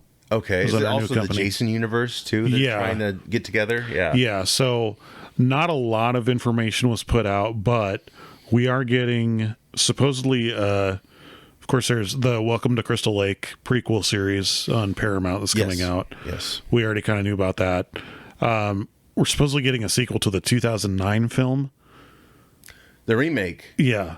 Which I'm like, I actually like that one. I know it's mixed with fandom, but I dug it. I liked it as a film, just not as a Friday the 13th film. Sure, yeah. I think what they tried to do is take the first three and they meshed them together. Yeah, I think they did. I like how they took kind of like the mystic out of him a little bit. Like he was able to get places through underground, and that part made more. I did kind of like that. Yeah, I don't like the fact of like. It's been a while since they're running from him, and then all of a sudden he's in front of them. Yeah, it's like okay, what? I guess, but there was that like ground though, wouldn't he? Yeah, to get to places. Biggest news for me is I was a big fan of the Friday the 13th, the game that Elphonic did in 2017. Yes, and I have that game. Yes, and they announced they are doing a new game. There's no information right now whether it's going to be another multiplayer survival thing, a single player narrative driven, if it's going to be based on the new movie that they're doing. Nothing like that. Sure. Of course, the 2017 game by Elphonic was hindered by the IP disputes for the Friday the 13th franchise. Delisted in 2023, and the online server support is completely gone now. So you can only play single player against bots, which sucks. That sucks because there was so much potential with that game too, and it just you never know when legal disputes are gonna fuck everything up. Hodder did like mocap, didn't he, for that? I thought. I don't remember if he did or not. Okay, I'm thinking that does sound right. Mm-hmm. And they had all kinds of skins for Jason, right? Like they did. Like they had Nintendo. Like they had the NES blue skin. Yeah, they had ones from like all the movies. They had a Tom Savini exclusive one if you did like a pre-order. Oh, sweet. But yeah, I mean, unfortunately, Friday the 13th games, which there's really only been 2 that come to mind. I'm sure there was some on PC and like Amiga and fucking Atari and shit too, probably. But Sure. they've never really had a good reputation. They've either been bogged down by shitty game or shitty, Yep. behind the scenes stuff. Have they ever done a Choose Your Adventure, which is kind of like a what's that one brand of game that has that for like a lot of properties? Like the Telltale? Yes, that would be cool for Jason, I think. I No, don't know. I would like to see, if it is a single player one, I would like to see it done kind of similar to the NES game. okay, The concept, I mean, besides all the flying bat demons and having to throw rocks at skeletons and all that bullshit. sure. But Did they just buy another game at the time and put like Jason over it or something? I kind of wonder if they didn't do that, because that's what they did with Super Mario 2. You're right. Yep. But what would be kind of cool is like the concept of that game was like you're one of the counselors and like Jason's going after one of your friends, so you have to go across the map to this one. Oh, sure. And try and save him, that kind of thing. But right. We'll see what comes about on that. I hope it's successful, because I know they're also doing this. And I was almost going to add this to the show. They're doing like a fan film or something. Did you hear about that? There's a trailer. Yeah. Is it a fan film? Or it's just like a short film with it was a short film that they did. Okay. That they show. I don't know a whole lot about It's just it. a teaser right now, I believe, right? Yeah. Yeah. So But yeah, he's got this new look, which it's not terrible. I didn't really look at it because I want to see it all in its entirety. Gotcha. You know what I mean? Sure. And I don't hate the new look. It's just it's scrawny and kind of the mask is different. That was the thing. That was the thing I didn't really like about the 2009 Jason, whatever it was. I think it was 2009. Sounds yeah, right. 2009. That's the thing I didn't. I did like that he was leaner and stuff like that. But to me, Kane Hodder is going to be Jason, just Sure. like Robert Englund is going to be Freddy Krueger. Yeah. And just like Doug Bradley is always going to be Pinhead. Sure. Speaking of Doug Bradley and Pinhead, this wasn't at San Diego Comic-Con, but I saw a trailer pop up for a new game, and I am super hyped for it. So there is a Hellraiser video game called Clive Barker's Hellraiser Revival. Single-player, narrative-driven game.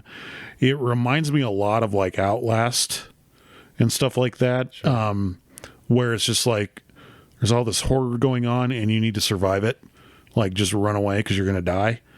But Doug Bradley is coming back to reprise his role as Pinhead. Finally, thank you, Hellraiser gods. Thank you, Clive Barker.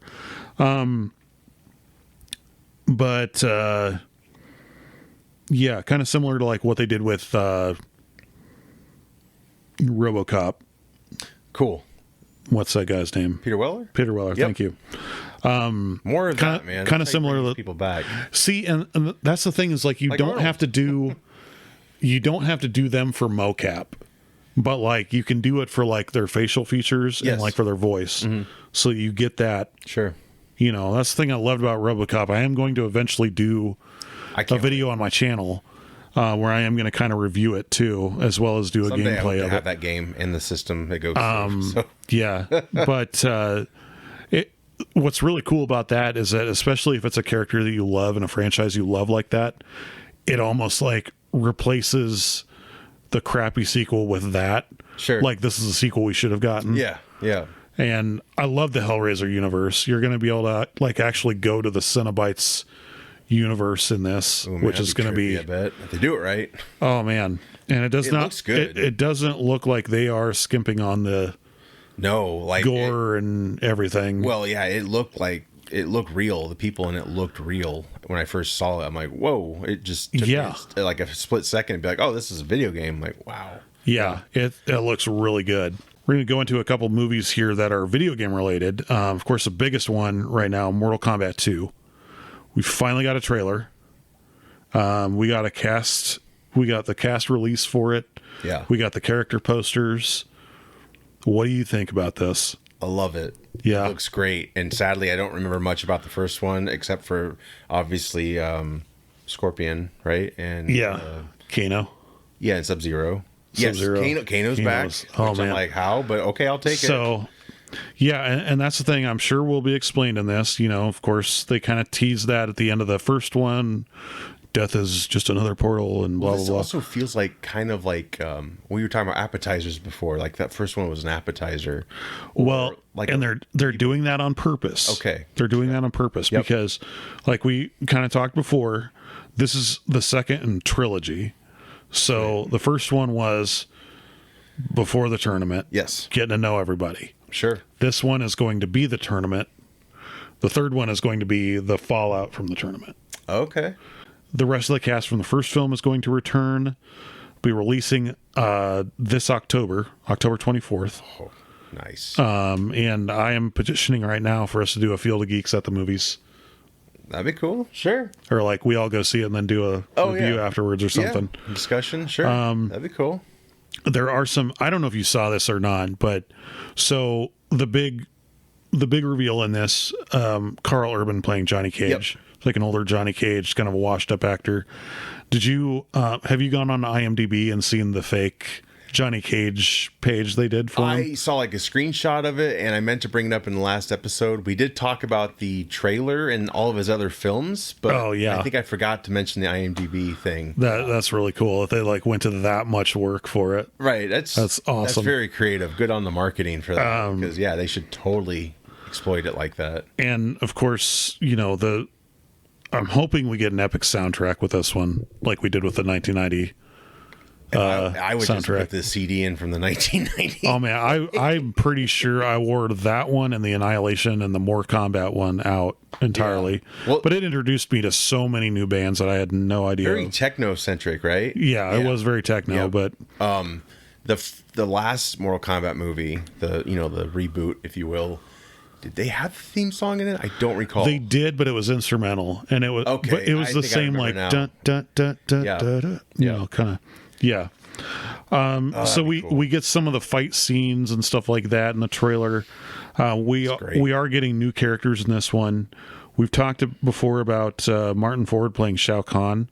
Perfect casting. Wow, he is huge. Yeah. Like, they didn't have to, like, beef him up or put him in a muscle suit. None of that bullshit. Right. We're getting Katana, who was kind of teased in the first one. Nice. Being played by Adeline Rudolph. Teddy Gabrielle is playing Jade. CJ Bloomfield playing Baraka. Stephen Cragg is playing Reiko.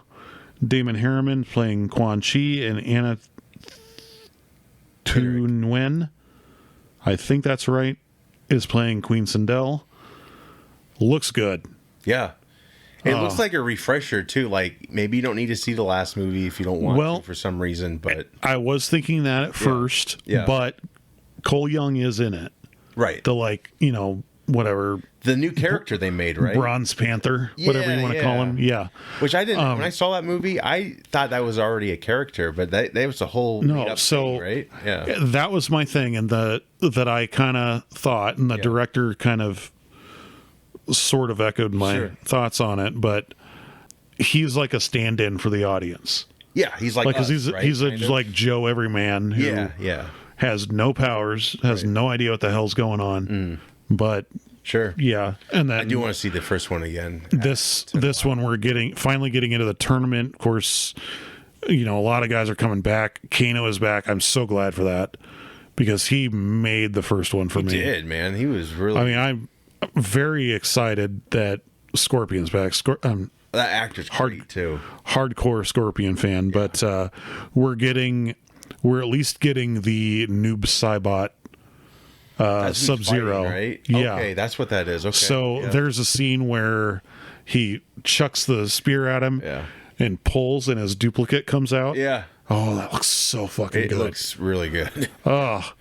I'm going to avoid all other trailers from now on, but that looks so good. It's chock full of stuff, so it's like, So I'm looking forward to that.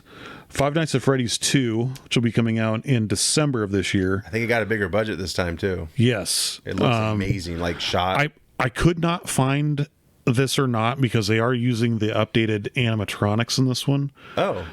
Because they're following the second game. Oh, is that what So happened? the second game, they had like the toy animatronics, which are more advanced ones. Oh, okay. Or whatever. Yeah, yep. I could not find if Jim Henson's is still doing it. They did the first one, though. They did do they did do the animatronics in the first one, so I couldn't find that. The biggest news on this, which I'm super excited about, Skeet Ulrich is going to be in it. No shit. Yeah. That's hilarious. So the even better part, the thing I loved about the first one is they got Matthew Lillard in it. Yeah. To be the main killer at the end of it, and he does the knife wipe from Scream. Oh, okay, I didn't catch that. Okay, like he's he takes the knife. And yep. So Skeet Ulrich is going to be in it, and perfect casting for this. He's going to be playing Henry Emily, who is William Afton's partner that started Freddy Fazbear's. Oh my gosh! Wow. It's like a different iteration of Scream. Yes. I'm so excited they're doing that, man. Of course, original cast, again, returning for this one. Josh Hutcherson, all those guys coming back. McKenna Grace from Ghostbusters is going to be in it. That's cool. I didn't know she was going to be in it. I was watching the trailer, and of course, like, Ghostbusters, she has the, like, curly... wit, like, kind of afro wig on. Yeah. The girl you see in like the beginning of the trailer, that's the blonde girl. Yep, that's her. Right. Yeah, I was like, which is her. That's how she looks normally. Right. And I'm like, holy shit. She's a child actress. She was a child actress too. I mean, technically she was in Ghostbusters, but she was like in Young Sheldon and a few other films. So I recognize her before the Ghostbusters look, but. And the funny thing is, she has like a doppelganger, just kind of like Margot Robbie does. When I first saw this trailer, I'm like, is that McKenna Grace or the other actress that looks like her? Yeah. This looks like a bigger Freddy's, is it? Because there's like a lazy river like ride or something. So this is a different Freddy Fazbear's location. Okay, cool. I don't know that the one that we see at the beginning of the trailer is the one we're going to see throughout the movie. Sure. Going through Five Nights at Freddy's lore, there's a reason why there's like 5-hour videos on this shit on YouTube, because it's expansive. But Wayne Knight's going to be in it also. Newman? Yeah. Newman, yep. Newman. Nice. We've got, let's see, Tio Briones from Final Destination Bloodlines. Good. It's going to be in it. Theodis Crane from Sinners. So a lot of guys that have been in recent movies are going to be in this. Oh, that's great. Freddie Carter from Pennyworth, which I never saw. Oh, the Alfred Pennyworth series. Yeah. Did he play Alfred in it? No, he played a different character. Didn't really see it, but yeah. I know he's playing the security guard from the second game, Jeremy Fitzgerald. Oh, okay. So this is kind of close to the chest still. Yeah. Good. Yeah. The rest of the cast, I'm not really sure who they're playing, if they're going to be like just cannon fodder or whatever. But like the original cast that's still alive is basically coming back. Love that. Yeah. So that's going to be great. Yeah, it looks beautiful. I can't wait to see that. Shot. Even the first one looked great, but this one looks like this is even more. This one's going to be like taking the world from the first one and like expanding it. A sequel should be bigger. Exactly. Who's producing these again? Blumhouse. Okay. So they're still keeping the budget low, I'm sure. I'm sure they are, but like, that was what was so crazy about the first one is like, despite everything they did of like the set, the animatronics, all that stuff, they still had a tiny budget and they made it look great. It was the biggest grossing film of Blumhouse's history. Wow. Yeah. Which it sounds impressive, and I'm not trying to downplay it, but like Blumhouse does everything on a shoestring budget. Yes. Because they keep everything practical. They don't want CGI. They don't want any of that bullshit in there. They always turn a profit for the most part. Yeah. Except for Megan 2. Is that theirs? I don't remember. I think it. I want to say it was. I was shocked how that bombed. So I haven't seen Megan 2.0. Okay. I kind of don't want to because it's like. Not now, anyway. Well, my daughter wants me to take her, and I'm like, I'd rather take you to a movie I think is going to be good. It's one of those things like the first one is such a good horror movie, it's such a good concept. Yep. And it's like they made it Terminator 2. Let's make the second one a girl boss action movie. Like, I don't know. Genre, and I think they even admitted to that now. Like that was a mistake. Yeah, so that sucks because I thought that would. The first one was such a really cool one, though. Right, it was really cool how they did it. A lot of toy announcements from San Diego Comic-Con. We're getting, so it's not Playmates that's doing it, I don't think, but we are getting the original 4 Ninja Turtles, Splinter, and Shredder in a box set. That's coming to, I want to say, Walmart. NECA? I don't remember who does it. I think it's NECA. But it's like a recreation of the like original ones we had when we were kids. Yeah. But with painted weapons. So they're not all brown. Shredder still has like no shirt for some reason and a purple cape and blue armor. Epstein? Like, I don't know. I don't understand. I don't know. But anyway. Yeah. I love those are I think we're talking about NECA. I think that's how you say it. I see them all over the place in Target. They have so much cool shit I want, but it's not cheap at all. No.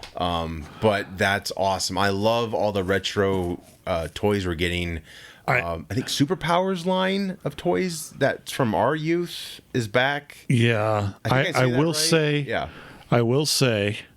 the new Power Rangers line that came out, super disappointed in it. Now, were they the original molds from the No, I don't think so. So Playmates took this over. Oh, really? Playmates didn't do a good job, huh? No. That's shocking. So the thing that is good is they have painted weapons. They're not just like the default mold color. Yeah. Tommy's shield actually, like they released the like, the automorphin ones where like their helmets flip. Yeah. Their heads flip back and forth or whatever. Old school toy too, right? Yeah. So they made it so that Tommy's shield is attached to him. So it's all one piece. It doesn't come off. But like the the Morpher I've got from the Lightning collection, how it like actually has metal coins and all this stuff. This one they came out with, it looks like I think somebody said it's the size of a McDonald's Big Mac. Oh no. Something like that. But like, so, they re-released that, the Blade Blaster, and like a couple of the villains and like the Megazord or something. I don't know. Wow. They don't look great, but unfortunately, was it Hasbro who did the Lightning collection? They lost the rights to it. Okay. Yeah. So unfortunately, right now we're going back to old and shitty. But you also got like Batman toys. I think they released too at the con. I think some of like animated series inspired. Yes. I'm not sure what else. There was a shit ton. I know there was. There was a lot. Yeah. Really, we got more merchandise from SDCC than we did movies. Right. Which is okay. Yeah, it's fine. Yeah. Because I'd rather not have a gigantic wall full of 2,000 Marvel projects. Right. But now speaking about a Marvel project that I was very impressed with, Fantastic Four First Steps. It is really good. One note I made about it, and it's not a spoiler at all. This is the most fun I've had with a standalone Marvel film since Iron Man. Wow, really? Yes. Yeah. It's I mean, up there, I was excited about like Endgame. Sure. All all the Spider-Mans, all that stuff. I love those. Don't get me wrong. Yeah. But like, how every Marvel property that has come out from Phase 4 through Phase 5, you've had to be like, what do I need to know going into this? Yeah. You don't need any of that going into this. No, it's refreshing. Yeah. And it's very refreshing. The cast did a phenomenal job in this. Yeah, great cast. Just perfect casting. Special shout out I want to give to, I'm going to butcher this guy's name, Eben Moss Bachrach. Yep, he's from The Bear. It's a very popular show. Emmy Award-winning actor, I think, too, maybe. I believe so. Great. Thing was amazing in this. Yeah. And I'm also going to petition, so you can kind of see it from like some of the trailer shots, I think. So I'm not really spoiling anything. And I've always been curious about this in the comics. Like, can he still grow facial hair? Yeah. He grows a full-on beard in this. Yeah. Which looks really cool. And I think now I know what Mitch can cosplay as when we go to Des Moines Con next year. Just put a bunch of molding on him. Well, he already wears hats. He can wear a suit. All he has to do is paint his face brown. Well, Maybe not painting your face brown. That's a slippery slope. An orange. Kind of an orange with like rocks on it. Yeah. He already has the beard, which kind of would match. And we'll get him a pair of those like foam thing hands. Yeah. Be fine. Be great. Halloween episode. There we go. Get ready for it. And that's, I know they showed that in the trailer, and of course you had some fanboys being all pissy about it, but it's in the comics. It is. So, well, and they finally have the brow thing on there. That looks really good. Yeah. And he's probably my favorite character of the entire movie. Oh, he's great. And I love how he still wore clothes, even though he's this big. Yeah, and he's like, he's, I think he acts more like Ben Grimm than like Michael Chiklis did. Yeah. Michael Chiklis was like, right. Like, woe is me. I look like a Ninja Turtle that got melted. Another thing I love about this, first of all, the Fantastic Four main cast, the four main characters from the Roger Corman film, make cameos in this. Yep. Which is super cool. It is cool. It's very cool. They don't play like massive roles in it. Yeah. But it is cool that they got involved. Just have them be a part of it. Like, that's amazing.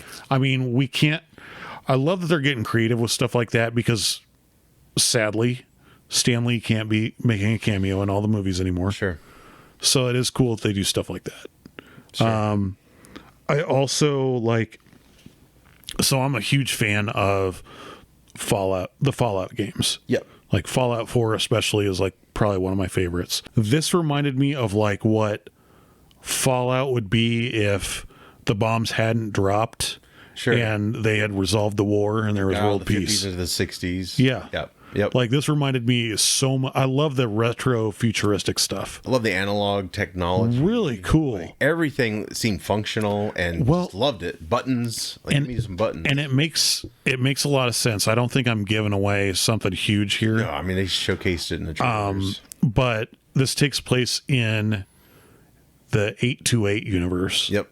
Which is the universe they go to in Doctor Strange Multiverse of Madness.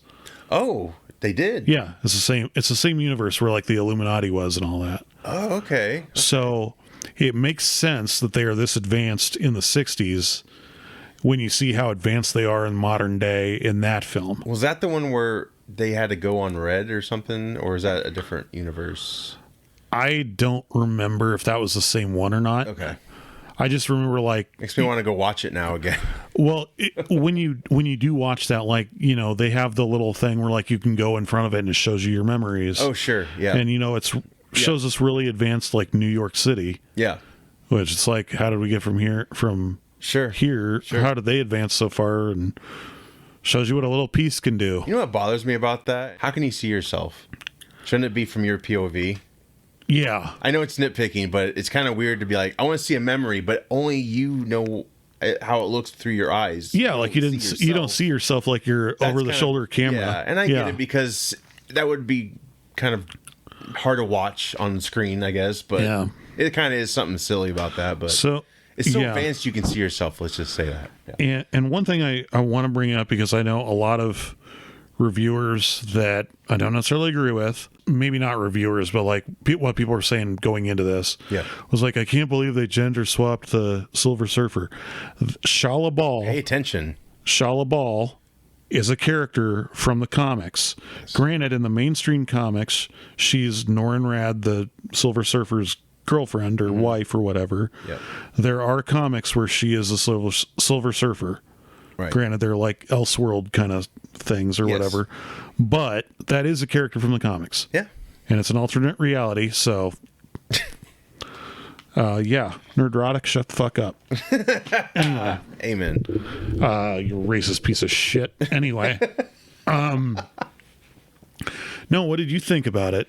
I dug it. I was already a fan of this franchise. Well, if you count the other films, like I dug the Tim Story ones. It was like the first movie my wife and I saw together on the big screen. It's before we were even together, so it kind of has a little special place in my heart. Yeah, I've kind of enjoyed aspects of each of those films, even the Josh Trank. Some of it's interesting, and the Corman. I remember watching on YouTube I don't know, over 10 years ago, and obviously didn't have a huge budget. This whole casting the Pedro at first, it took like a split second to get over his casting because I think what sold it was, I'm pretty sure they had those like those drawn up things of them together, and it was like him in it, obviously, like the Valentine's Day picture. Yeah, that was like okay. I didn't think of him, but it works, and so it grew on me. He was, I will say, my least favorite part of the movie, but not to say that was a bit like that he was bad. Sure, he just wasn't my favorite part of it. Right. I do like that they kind of made Johnny Storm a little more mature. Yes, in this, maybe a mild spoiler, but him and Ben's relationship is a lot more brother-like than we've gotten in the past, I feel. Well, yeah, and that's because I think a lot of that too is just like because of how they had Chris Evans portray Johnny Storm. He was brash, cocky, womanizer. Yeah, for sure. Always picking on him like, oh, they couldn't do anything to fix your face, yada. But he did great in this. Joe Carey? Joseph Quint. God. Okay. What did I think Joe Carey? That's his other that's the other guy in Gladiator 2 that was going to get it. Oh, okay. Sure. I think. Interesting. I don't remember. But I like the movie a lot. I want to see it again desperately. I wouldn't mind seeing it again. I kind of like what they're doing now where they don't have to go back and show you the origin. Yeah. Because we all kind of know it. Right. Like, you don't have to show Thomas and Martha Wayne getting shot. You don't have to show Uncle Ben dying. If anything, I think this would prompt people to go back and read comics. Yeah. Because it's like, well, what do you mean they had an accident in space? That would be cool to see. Like, yes. Maybe they'd go back and read some of that. I did like that should we get into like spoiler territory now? Yeah. Like just fair warning. Yeah. Right now, we're going to get into some. Go check it out if you haven't seen it. Come on back for spoilers. So, and I think we're safe to do so because tonight Jonah's going to see it, so we won't spoil anything for him. Right. Which I'm shocked he's like the last of us to see it. It seems. Well, he is a busy guy, though. He is busy. He's a busy guy. Like this was his movie. Like before Superman came, and on the last episode he was on with us, he was like, Superman kind of took the wind out of his sails. Like he enjoyed it so much, he was like, I don't know if Fantastic Four can be as good. The two of them are getting compared so heavily right now. Pepsi. They are. Which one would you say you preferred? Honestly, they're both comic book properties, but they each have their own flavor. I really feel. I think they're so vastly different. You can't compare them. Exactly. Yeah. I love both. The fact that I think they're both. I think they're both 5 out of 5 star movies. Yeah, I agree easily. Yeah, they are worth going to see. Great. Yes. Like great resurgence for the superhero genre. Yeah, I'm very happy. Absolutely. I'm sure they'll make a ton of money. But yeah, Marvel did a great job. Just freaking keep doing what you're doing with this. Obviously, the universe we can't stay in too long. The first major problem I think I have is it doesn't connect to the post-credit scene of Thunderbolts. Yeah, that's interesting. I have a feeling that kind of like we did with Infinity War before Endgame, we got that appearance of Carol Danvers showing up and being like, "Where's Fury?" Yeah. Or I think that was Infinity War. I can't remember. Maybe that was Captain Marvel. Yeah, because Marvel came out after Infinity War. Because all we got from Infinity War was the pager, I think, with the symbol. Yeah, like, we did. Yeah, well, I think we knew we got the pager, and at the end of her movie, and then we got that. So I have a feeling like, kind of like we did with like Thor Ragnarok. That's going to be the beginning to Avengers Doomsday. Yeah, I'm sure it's going to count. It counts for something. Yes. That post-credit scene, though, that was filmed by the Russos. That was shot while they're currently shooting Doomsday right now. Yes, and who was in costume? Do you know? actually was in the costume. He was actually in the costume. RDJ. Which is great. Doom. RDJ. That was awesome. I love that. And this mask, it like comes off the front. It's not a helmet. It's like, it's like a Phantom of the Opera type of mask or something. Which is accurate to the comics. Yeah. It's not a helmet in the comics, really. It's just a mask. But, right. Well, I mean, I guess it does kind of becomes whatever other things. Yeah. It kind of evolves. Shit, please. Let's just keep it practical. Yes. Oh, God. Oh my God. I'm so interested to see how he's playing this character because it just feels like there's more to it. You know what I mean? The thing was, and I was very, very adamant of trying to avoid anything on Facebook before seeing this. Oh yeah, me too. Because it took me a week, it was a week later that I went and saw it. And that was the same thing with Superman. Yeah. I was like, fuck, don't ruin shit for me. I know. There was one that they did, and I don't know if it was an alternate take or if it was like a fan-generated thing where he was actually talking to Franklin. Oh. But I don't think that was a legitimate thing. No, obviously. I think it was like an AI, because there's actually an AI where you actually see where he's like, face. I'm a friend of your mother's or something like that. Yeah. So I'm glad that wasn't a part of it. Sure. I think the introduction of Franklin is interesting. Oh, the birth scene? Well, just the introduction of the character Franklin Richards, because he is so beyond fucking powerful. Sure. And I mean, even as an infant, he brings his mom back to life. I mean, Jesus Christ. Right, which I was like, I hope he does something because like this would really suck. Like I felt devastated. The thing is, like, I didn't feel any consequences from Sue dying. I'm like, she's not gonna fucking die. Yeah. Because they're not gonna replace Sue Storm. They're not gonna have her. I know she wants to play the part of Malice, which is like Sue Storm's evil. Interesting, person. Yeah. Like her Phoenix kind of is like a Phoenix version of her? Or? Kind of. Shit. I mean, there's so many things with like the Fantastic Four where like they've Reed Richards being like evil in another universe turns him into Kang. Oh, okay. Or like Franklin is Kang or something like that. Jonah knows more about that than me, so he can elaborate on that. But I thought everything about it, like Galactus especially. Oh my God. I saw it in IMAX too. Did you? Oh shit. I was like yeah. It was that was cool. Very effective in IMAX, like especially the space scenes, like all that shit. Like that's what I wanted to see when I first saw Fantastic Four Tim Stories. I wanted that epicness in space, but we got that shitty la-di-da in space. The thing was, the reason why they did it that way in the Rise of the Silver Surfer, where they just showed like his silhouette. Oh yeah. They were going to make a Silver Surfer spin-off film. Oh, I remember that now. Yeah. But then it didn't do well. They're like, should we just reboot it? Yeah. Yada yada yada. It got the Raimi treatment. Right. I mean, unfortunately, it kind of is a remake of Rise of the Silver Surfer in some ways. Because it's very similar. She saves the day at the end, like he did in that film, which is accurate to the comics. Okay, yeah. Which Silver I really Surfer thought Johnny was going to die, or at least go where he was going. And my wheels are turning the entire time this final scene's going on because I'm like, it is predictable.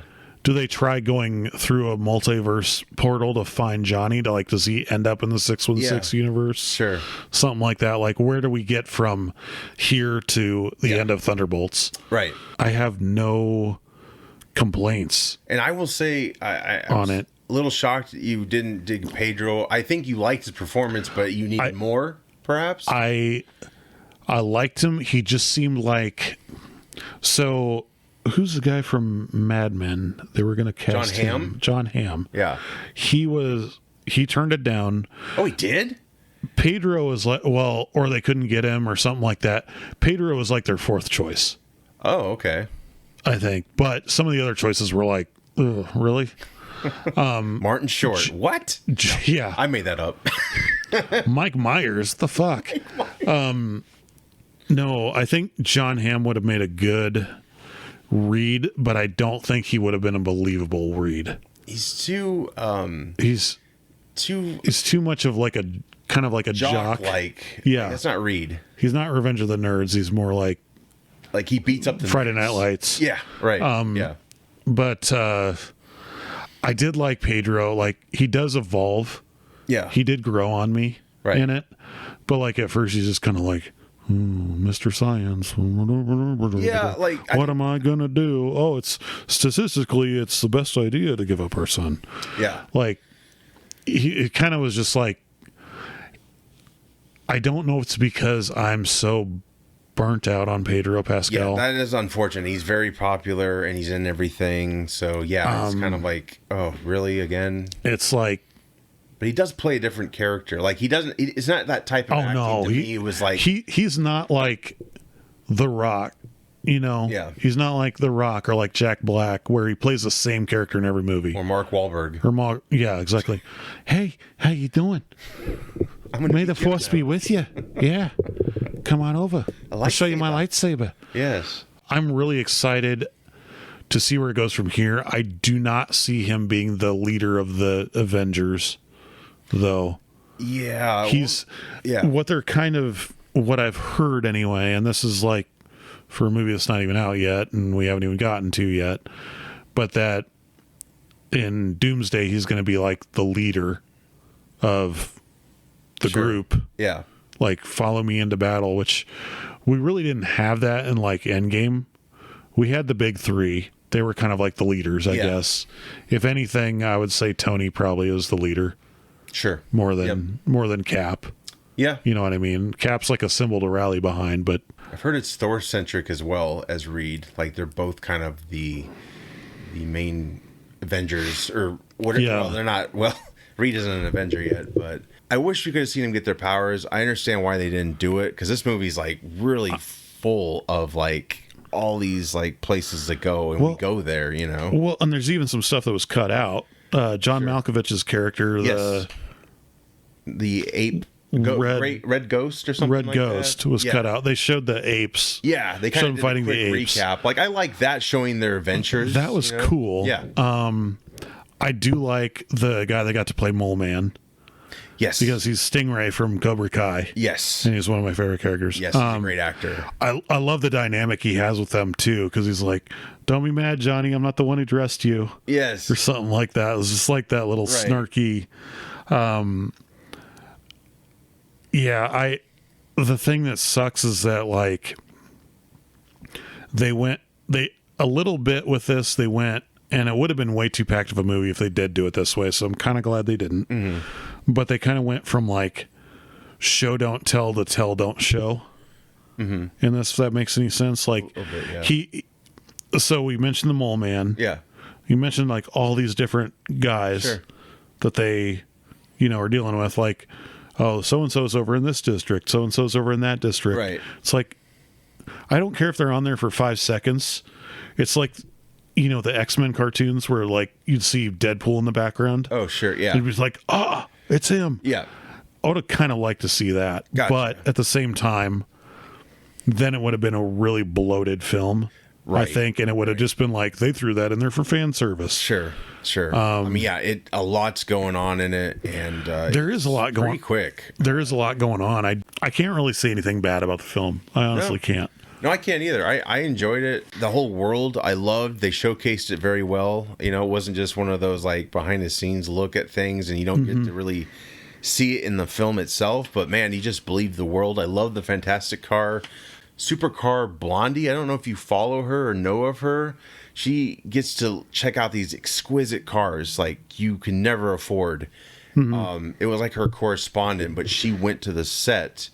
And you actually got to see the spaceship up close and how it functions. Like, the control panels flip or upside down because they're in space, no gravity.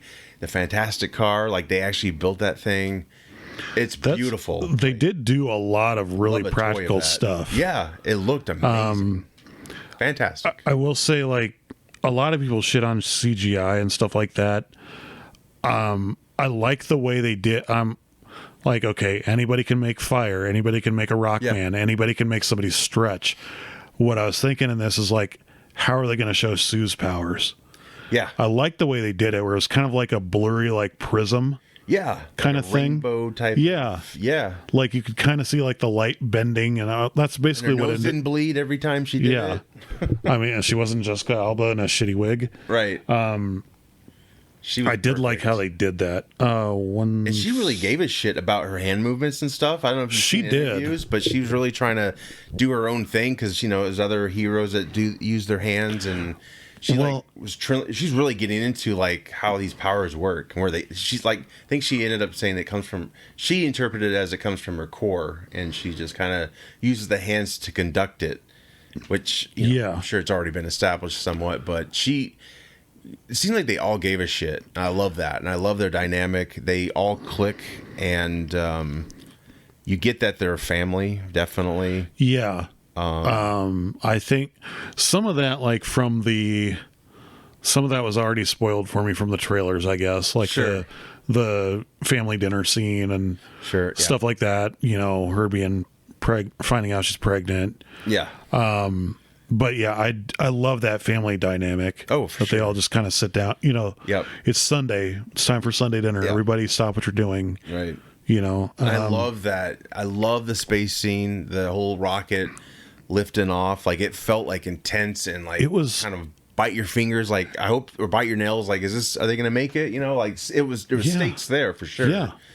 Even though they were going to make it, but those space scenes, the whole tech of them having to join that like warp engine, and then getting to Galactus, and Galactus himself, and then wanting the child. And did he force Sue into labor? He did, didn't he? Okay. Yeah. That whole, and the Silver Surfer chasing them and almost grabbing into her belly, like that, all that was like on the edge of my seat type of like suspense. Like, holy shit. And then, she gave birth in space. That was nifty. And the whole supernova thing too, like that felt like very Interstellar like, Yes. And I think the director even had inspiration from 2001, which I could totally see that in some shots. And it even like, even though it's like the like retro futuristic kind of thing, it reminded me of like a original series episode of like Star Trek. Sure. Kind of, you know what I mean? So I do have a thought on one of the actresses in particular in there, which was good to see, and I kind of understand she's had like a resurgence. I don't think I know what you're talking about. Yeah. It was Natasha Lyonne. Yeah. It was good to see her back in movies. Sure. Yeah. I know she's done a lot of work lately. So the theater I go to, I think you and I both go to Jordan Creek quite a bit. Yep. So, they have the Nuvi thing beforehand. Oh yeah, like the quiz type kind of quizzes and stuff like that. They did an interview with her on that. Oh, cool. And I'm like, why does she sound so different? Oh yeah. Like, why does she sound like she's just in constant pain in her voice or whatever? And I kind of was like looking it up, and I guess like she's gone through a lot since like the last time I kind of remember seeing her was like Blade, Blade Trinity. American Pie, but American Pie, like around that kind of era. Yep. She's had like open heart surgery, a collapsed lung, like she is kind of skinny now. Yeah, not she's like terrible skinny, but she has lost weight. She's like been a lifelong smoker, all this stuff like that. Yeah. But like, it's good to see her back in it. I always love to see those like kind of like Robert Downey Jr. Mm-hmm. Forever like he's never going to be in film again because he just kind of threw his life away. Sure. And he got his shit together and he came back. Yeah. It's kind of good to see that. Yeah. I like the dynamic between her and Ben. Like, I liked him, going through Yancey Street and like, oh yeah, I grew up right in that apartment right there. And really cool. Picking like up the Volkswagen for the kids. Yeah. That was really cool. I love her. He's like throw it. He's like, oh, I don't know. Ah! Like he's going to throw it out. It was like kind of like a dad joke kind of thing. Right. It was really cool. Yeah. The character the actress that played the Silver Surfer too. Oh yeah, Julia Garner. She did some really, like, I guess she, probably like mocap and stuff like that. Sure. But she did a lot of research for like dance moves, like surfer. Because like, I know it's not technically a surfboard, but like, she's in the like with the supernova scene. She's like kind of skating along on like the debris and Sure. stuff like that, and like kind of moving really fluid, and it's just really cool. That was really cool. That was a cool scene when she got sucked into it. And she's like, yeah, like all that. Like they finalized it pretty damn well. Her whole look, I dug it, and the eyes really did it for me. Like I like the eyes. It was more expression. I think she was more expressive than they did with the previous Silver Surfer. Oh, 100%. Yeah. Because the previous one, he was really stoic. Yeah.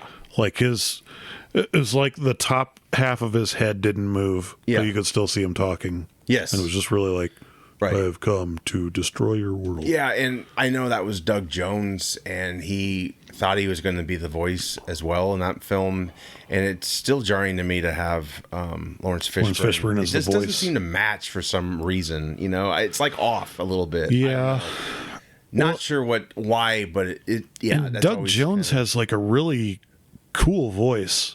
Yeah. Like he has a very like fluid, like commanding, well, not really commanding. I guess it's kind of more of like a, calm presence, but Which is Silver Surfer, still I think. good. Yeah. Which Silver Surfer is like very non-emotional. Yeah. You know what Sure. I mean? Yeah.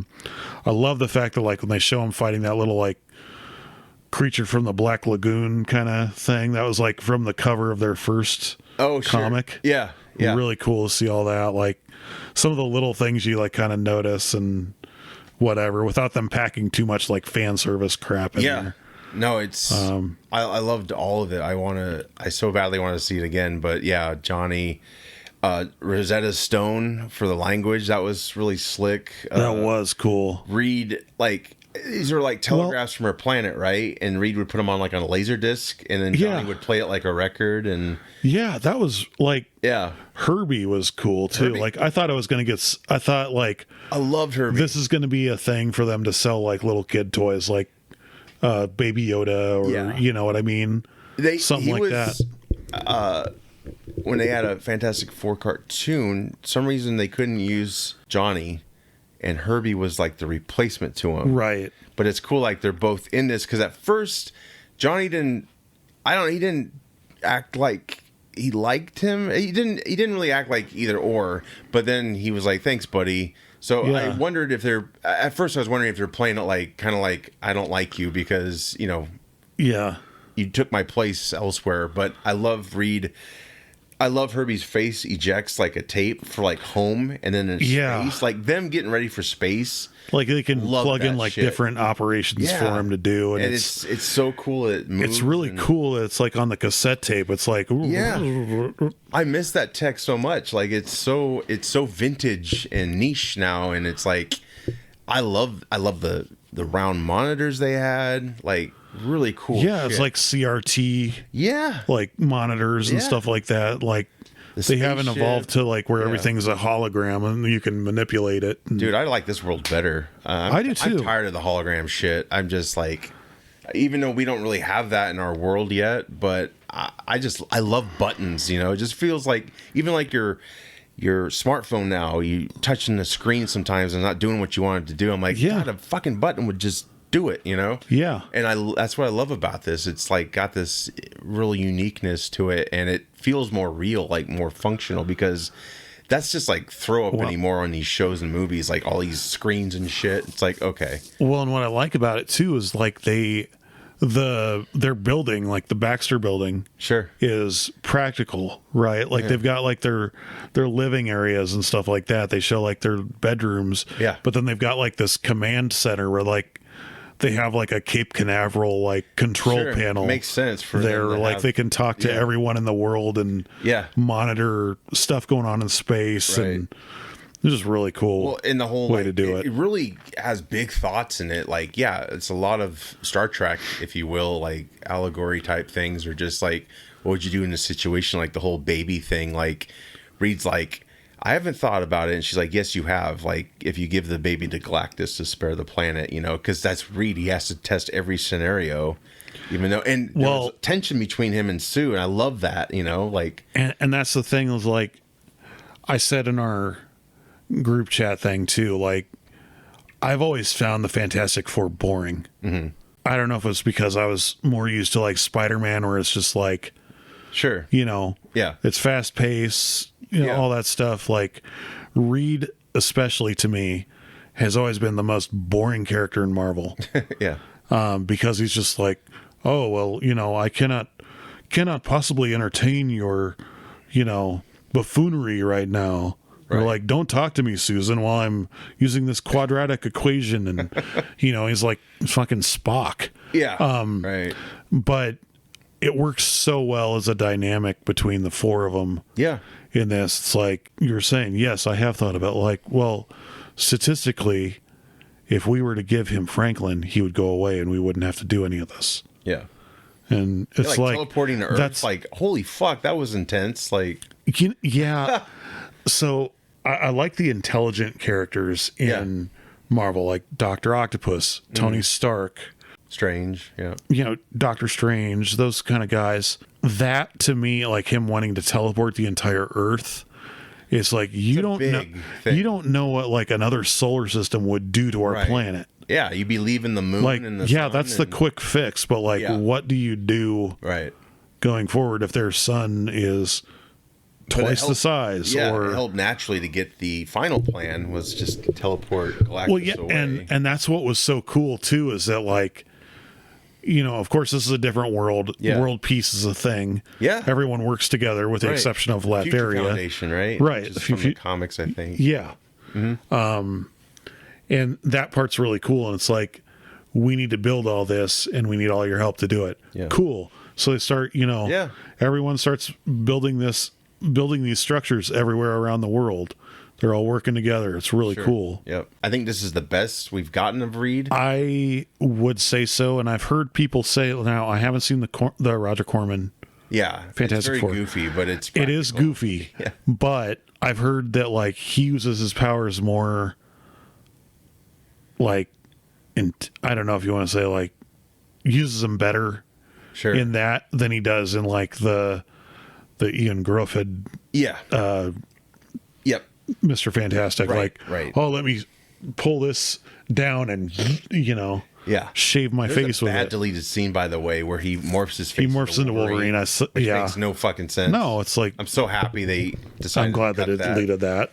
But yeah, that's always just been a kind of a tough thing with him. But I felt this one made sense because Reed is conducting everybody on the spaceship, and he's reaching for levers, you know. And Sue, he's able to keep her down because he can stretch, from the ceiling. Like It's like, they I made need it to work. strap you down. Yeah, that yeah. Kind of thing. So yeah. I think they got very creative with his powers. They and- did, especially, you know, when it's like, okay, the entire team's down. It's up to me to go after Galactus and try to stop him. Oh, God, that And scene he- was tense. And he kind of like, I thought it was cool that he like kind of gets on the back of him and pries open his little like That was cool. ports or Yeah, whatever and yeah. like makes him leak out his Yeah. lava energy, whatever it Yeah. is. But like him just being like, to me, it kind of reminded me of Spider-Man. Oh, It's him- like, you know, yeah, okay, web-slinging kind of. he's way up there. There's Yeah. a building. Yep. You know, let me pull myself up kind of thing. Sure. It was, that part was really cool. I'm like, When he got stretched, That's- though, I felt that when he shit. was like, Yeah, I'm pulling like, him oh and my it's god, like- he's gonna fucking his like can you do shirts that? ripping and all that. Yeah, that was intense. I was like, holy shit, no. I will say the one thing I could not help but think of when I'm watching this is that I'm watching The Incredibles, Oh sure, yeah, which ironically enough was Brad Bird trying to make the Fantastic Four. yeah. You know what I It mean? makes Like, total sense. Yeah, yeah, for they, sure. they were standing for the Fantastic Four, Yeah. but he couldn't use them. right. You know what I mean? Oh god, And, can you imagine though? I mean, so cool. but even Stan Lee was like, "This is like something I would write." yeah, And he was like, "Stan, you did. Yeah. It's the Fantastic Four." And he's like, Right. "Oh yeah," but like I would have rather seen Reed use his powers a little more like Elastigirl does, where Sure. she's kind of like, like a parachute and all. well, kinds of- yeah, she's a little more like tactical, but like maybe that's just yeah, her mindset. She's not. Reed's intelligent. He's not smart. You know what I mean? Mm-hmm. yeah. Like he's Street smart, right? yeah, exactly. Like he Yeah. wouldn't think to Not a like soldier or anything right. like that. Yeah. Exactly. He wouldn't think to like let me take the, you know, I'm going to stretch my arm over here, Ben, you pull it like a slingshot and Sure. fling this, you know, Yep. sewer grate Right. up to his head or something, you know. Sure. Like he doesn't think that way. He's like, okay, what's the most, you know, he's like constantly, you know, that meme of like the lady that's like kind of staring at the screen and she's seeing like all these equations like float by her head. Yeah. It's kind of like that with Reed. Yeah. He's like that chalkboard is constantly in his head, Right. kind of thing. Well, and I love that line between him and Franklin where he was like, there's something wrong with me. There's always been something wrong with me. It's like, I want you to be more like your mother, you know?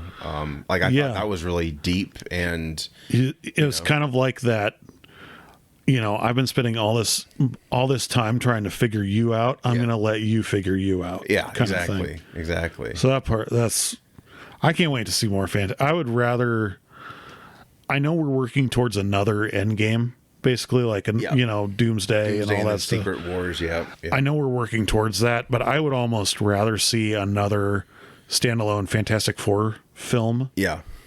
than I would like have them interact with the Watcher, have them interact with Doctor Doom, Sure. you know, that sort of thing. Like I want to get more of a It's feel gonna be for really that. interesting how they do it because it's like you kind of want them to merge into the MCU, but at Right. the same time, it's like I kind of want them to go back to their Earth because I was just imagining like, and it probably doesn't exist on this Earth, but I was like, can you imagine Iron Man in this type of '60s-esque look? You know, like or any other of the characters we've gotten, and maybe we'll have some fun with that. Maybe they have to come to that Earth and fit in some way somehow. I don't know, but yeah, maybe. yeah, Not Iron Man, obviously. like him interacting with like Stark technology. Yeah. Would be like, wait, where do I put my fingers? Like, how do I push the button Right. on this? Well, I like you can't wait don't. to You have just a take your scene. finger and drag it. Yeah. With You Reed know. and Strange, like that would be amazing. Yeah. You're missing Tony there, but I loved all of it, man. It was a fun ride, and yeah, It up really and down, was. like when Johnny I thought was gonna sacrifice himself for a split second there, and I was like, oh shit, this is like, whew. Yeah. This is intense, man. Like this is it. Like I always was like, how are they going to defeat Galactus? And let's talk about the actor. They actually had a dude in a suit. Yes. So they this did it wasn't practically. like CG, yeah. And I can't remember the guy's name, but They did it practically, which was God, he's got crazy. a voice. He's been interviewed. He's got a damn. He does. Great voice. 1 second. Yeah. Ralph Ineson. Okay, I think yeah, Ineson. that sounds Ineson? right. Yeah, which is awesome. I'm I just mean, looking up to see what else he's done. He has been in Game of he Thrones, was in The probably. Witch, The Creator, probably a lot of stuff I haven't seen. Sure. Nosferatu Oh shit! was in that. Don't recall who he was. In that, but awesome. The First Omen.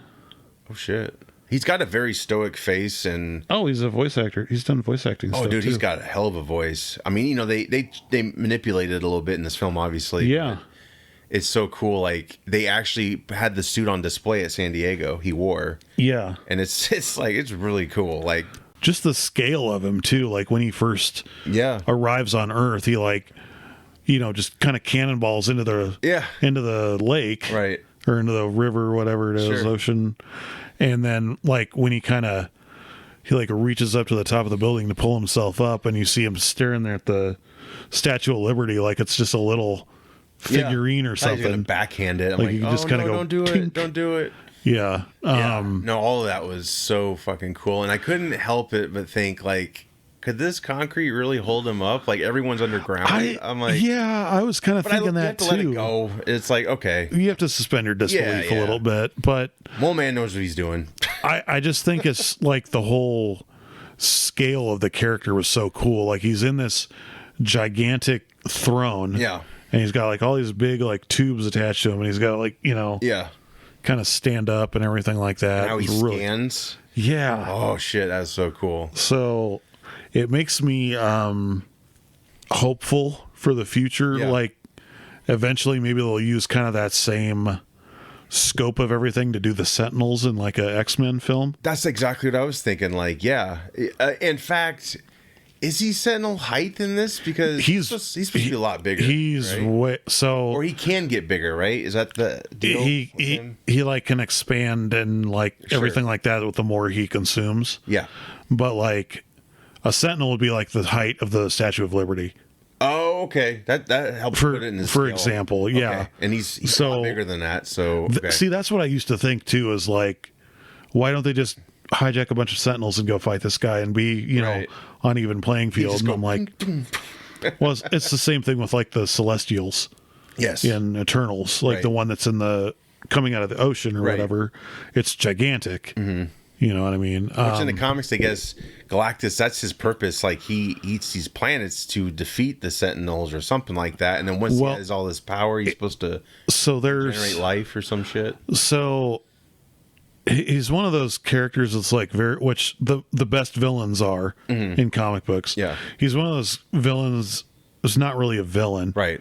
He's a complex character. Like there's him devouring these worlds. Yeah, to the people on those planets, it's terrifying, but in the grand scheme of all the cosmos, it's a necessity. You know? Yeah. And just like there's somebody who, like the Living Tribunal, who oversees, you know, the keeping like the balance of the universe or whatever. Sure, like, sure.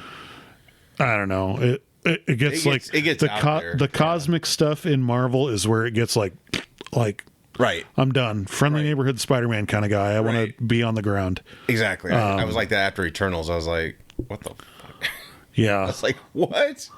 Yeah. What is this? This is too. I want things simple and I understand. Well, and the thing I had to constantly remind myself of too is like they're not in the past of the world we know. They're in the past of a different one. Right. Exactly. You know what I mean? Like this is separate from the main universe. Catch the two comic book artists in there? So as I think it was, I forgot what scene it was. I don't think it was Galactus. Maybe it was. But anyway, something was going on outside, and these two young guys who are clearly comic book writers, they have like pages and stuff on their walls. I think it was kind of a nod to Kirby and Lee. Like that's them. Yeah. Sort of. Well, and then they reference Timely Comics, which is what Marvel used to be called. Oh, okay. Like way back. Sure. Talking like 1940s, something like that. Jonah would know way more about that than I would. Well, I'm hoping he's getting a kick out of it right now. He's I'm in it, sure he is fanboying the fuck out right now. I hope so, because I think it delivered on so many very much so. And I said about the Thunderbolts that it was one of the first Marvel movies in a while that I went and saw twice. Yes. And this is probably one I'm going to go see again. I would love to see it again. Yeah, for sure. I saw Superman twice. Like, it's been a great summer, and more of this, like, really. Well, it's exactly, I think this is exactly what we as fans needed, but more so what, like, Kevin Feige needed. Yeah. Take a step back. Less is more. Stop trying to throw so much at the wall to see what sticks. Right. Keep it simple. And let's get back to the era of when comic books, we were excited to see a comic book movie. Right. And I think Superman's kind of taught us, and the way Gunn's doing things is like, it doesn't all have to be grounded in reality. Like, it's a comic book film. Like, we need to get back to that kind of, like, you know, it doesn't have to be entirely believable. Like, just have fun.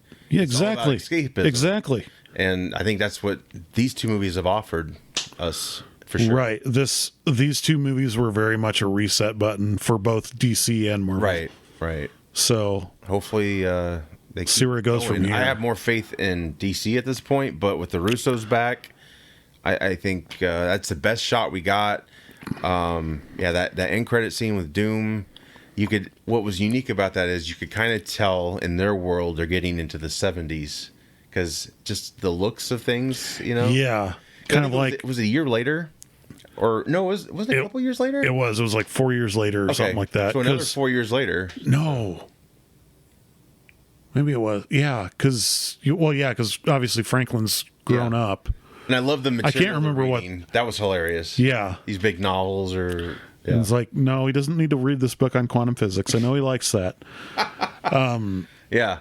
But yeah, that's really cool. I'm looking forward to seeing what they do from here. Yeah, it's going to be super interesting. Yeah, because I kept waiting for that connection to Thunderbolts, but we'll get that eventually. I think the next one we have coming is Spider-Man. Yes. I believe. Right. Yeah, because we don't have very much between now and Doomsday. Right. And they keep pushing that out because Doomsday's not even done yet. And getting back to San Diego, Rebecca Romaine was there.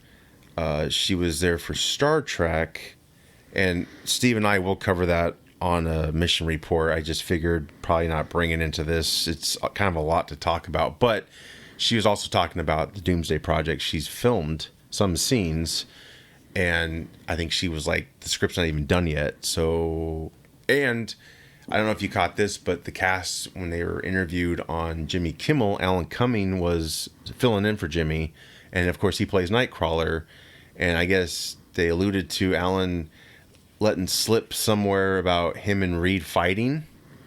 So there's a Nightcrawler Reed fight. Ooh.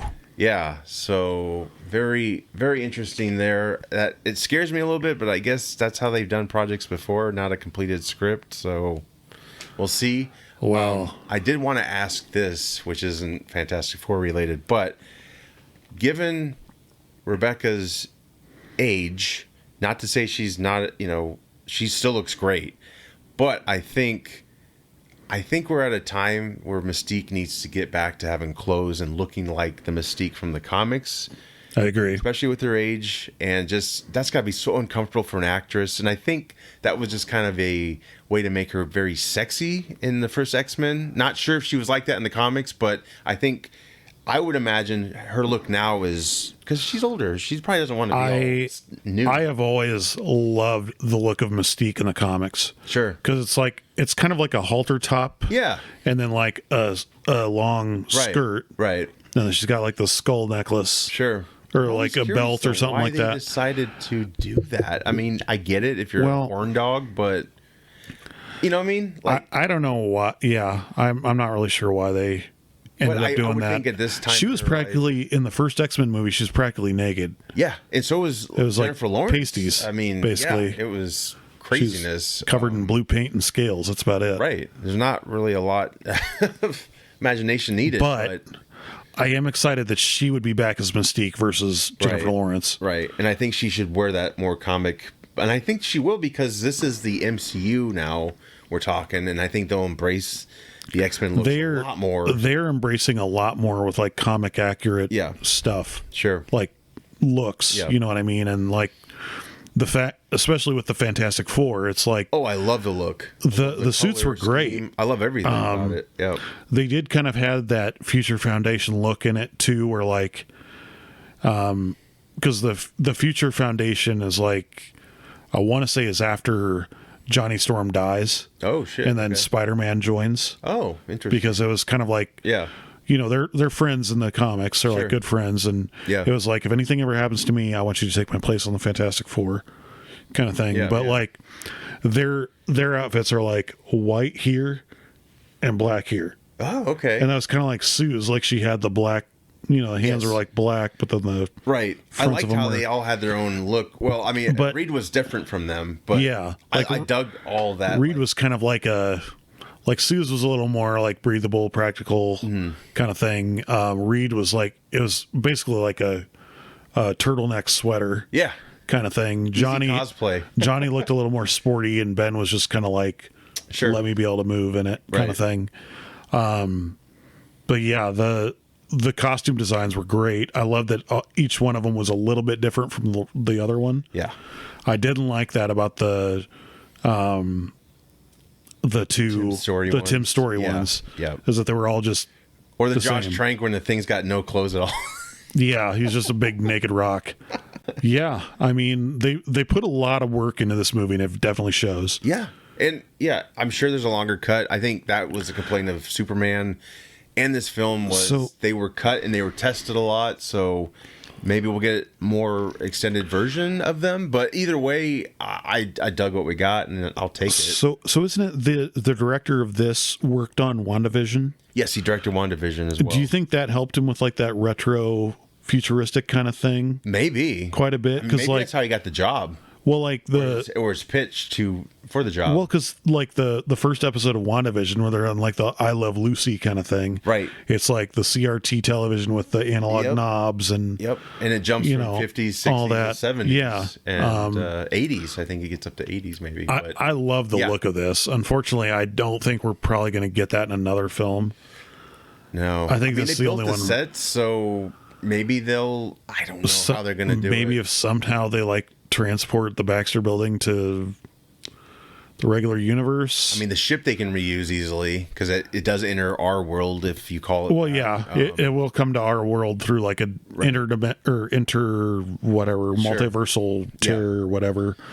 I think we'll get back to the world though. I think a lot of people dug that world, and one thing that they've done in the comics, like with the main universe and the ultimate universe, is like they came together and like one was going to wipe out the other if the other one wasn't destroyed. Oh, sure. So they ended up just merging the two of them. Right. And then that's how like Miles Morales is now in Peter Parker's New York. That might be how they reset, if you will. Supposedly after Secret Wars, they're going to reset. Well, and we're supposedly going to get like a Young Avengers with like, you know, America Chavez, Kate Bishop, all them in it at some point too. So I kind of think like Doomsday and Secret Wars is going to be them being like, okay, these legacy characters are all dead now. Let's bring in newer characters. Let's bring in the X-Men. Let's bring in, you know, whoever else. But I don't see this being sent to the void anytime soon. No. Nope. So that's good. I'm happy. Me too. Yes. Yeah, we could go on and on about all the We spoilers. really could. I mean, it's a fantastic movie. The one thing I can say about it that I can't say enough, go see it. Yeah. In the theaters. It's very... I'm an advocate for supporting your local theater anyway, but it is one that you definitely do not want to just wait for streaming. Yep. It's very, very well worth seeing in the theaters just for the scope of everything they do in space. Yep. It's alone. And almost every big chain that are around you, if you don't know this, they're always discount Tuesdays usually. So yeah, take that in. That's what I did. I went on check it out Tuesday. Yeah. Any more you need to. Concessions are outrageous, but yeah, especially. But I'm addicted to popcorn. I have to have my popcorn and soda when I go to a movie. Well, especially if you get the the Star Trek gigantic buffet that Josh got that one. I will never do that again. I pre-ordered my stuff to be brought to my seat, and I had no idea they were going to put it in this giant shopping bag. I look like such a pig. Yeah. Yo, folks. No. It was kind of weird when they started feeding me, but I let it happen. Little bites, chew 32 times. Yes. Anyway. That was embarrassing. I had to rip open the bag in the dark and... Shit. I will never do that again. Nope, promises. Yeah. Oh, boy. All right. Well, Fantastic Four, go see it. 5 out of 5 stars. Go see it. And check us out. We're on Facebook, all social media. Like, subscribe, please share. Yes. Geeks.com. Number One Comics podcast featuring Jonah and myself. Releases just about every week. We have a new episode. We're going to be recording some new ones here soon, so be sure to check that out. Where we're within the Field of Geeks umbrella here. Also, huge shout out to Raven Xavier. Hope you love the shirt, by the way. Yeah, I love seeing his post. That was cool. I was like, hey, I know that shirt. So that's a great idea.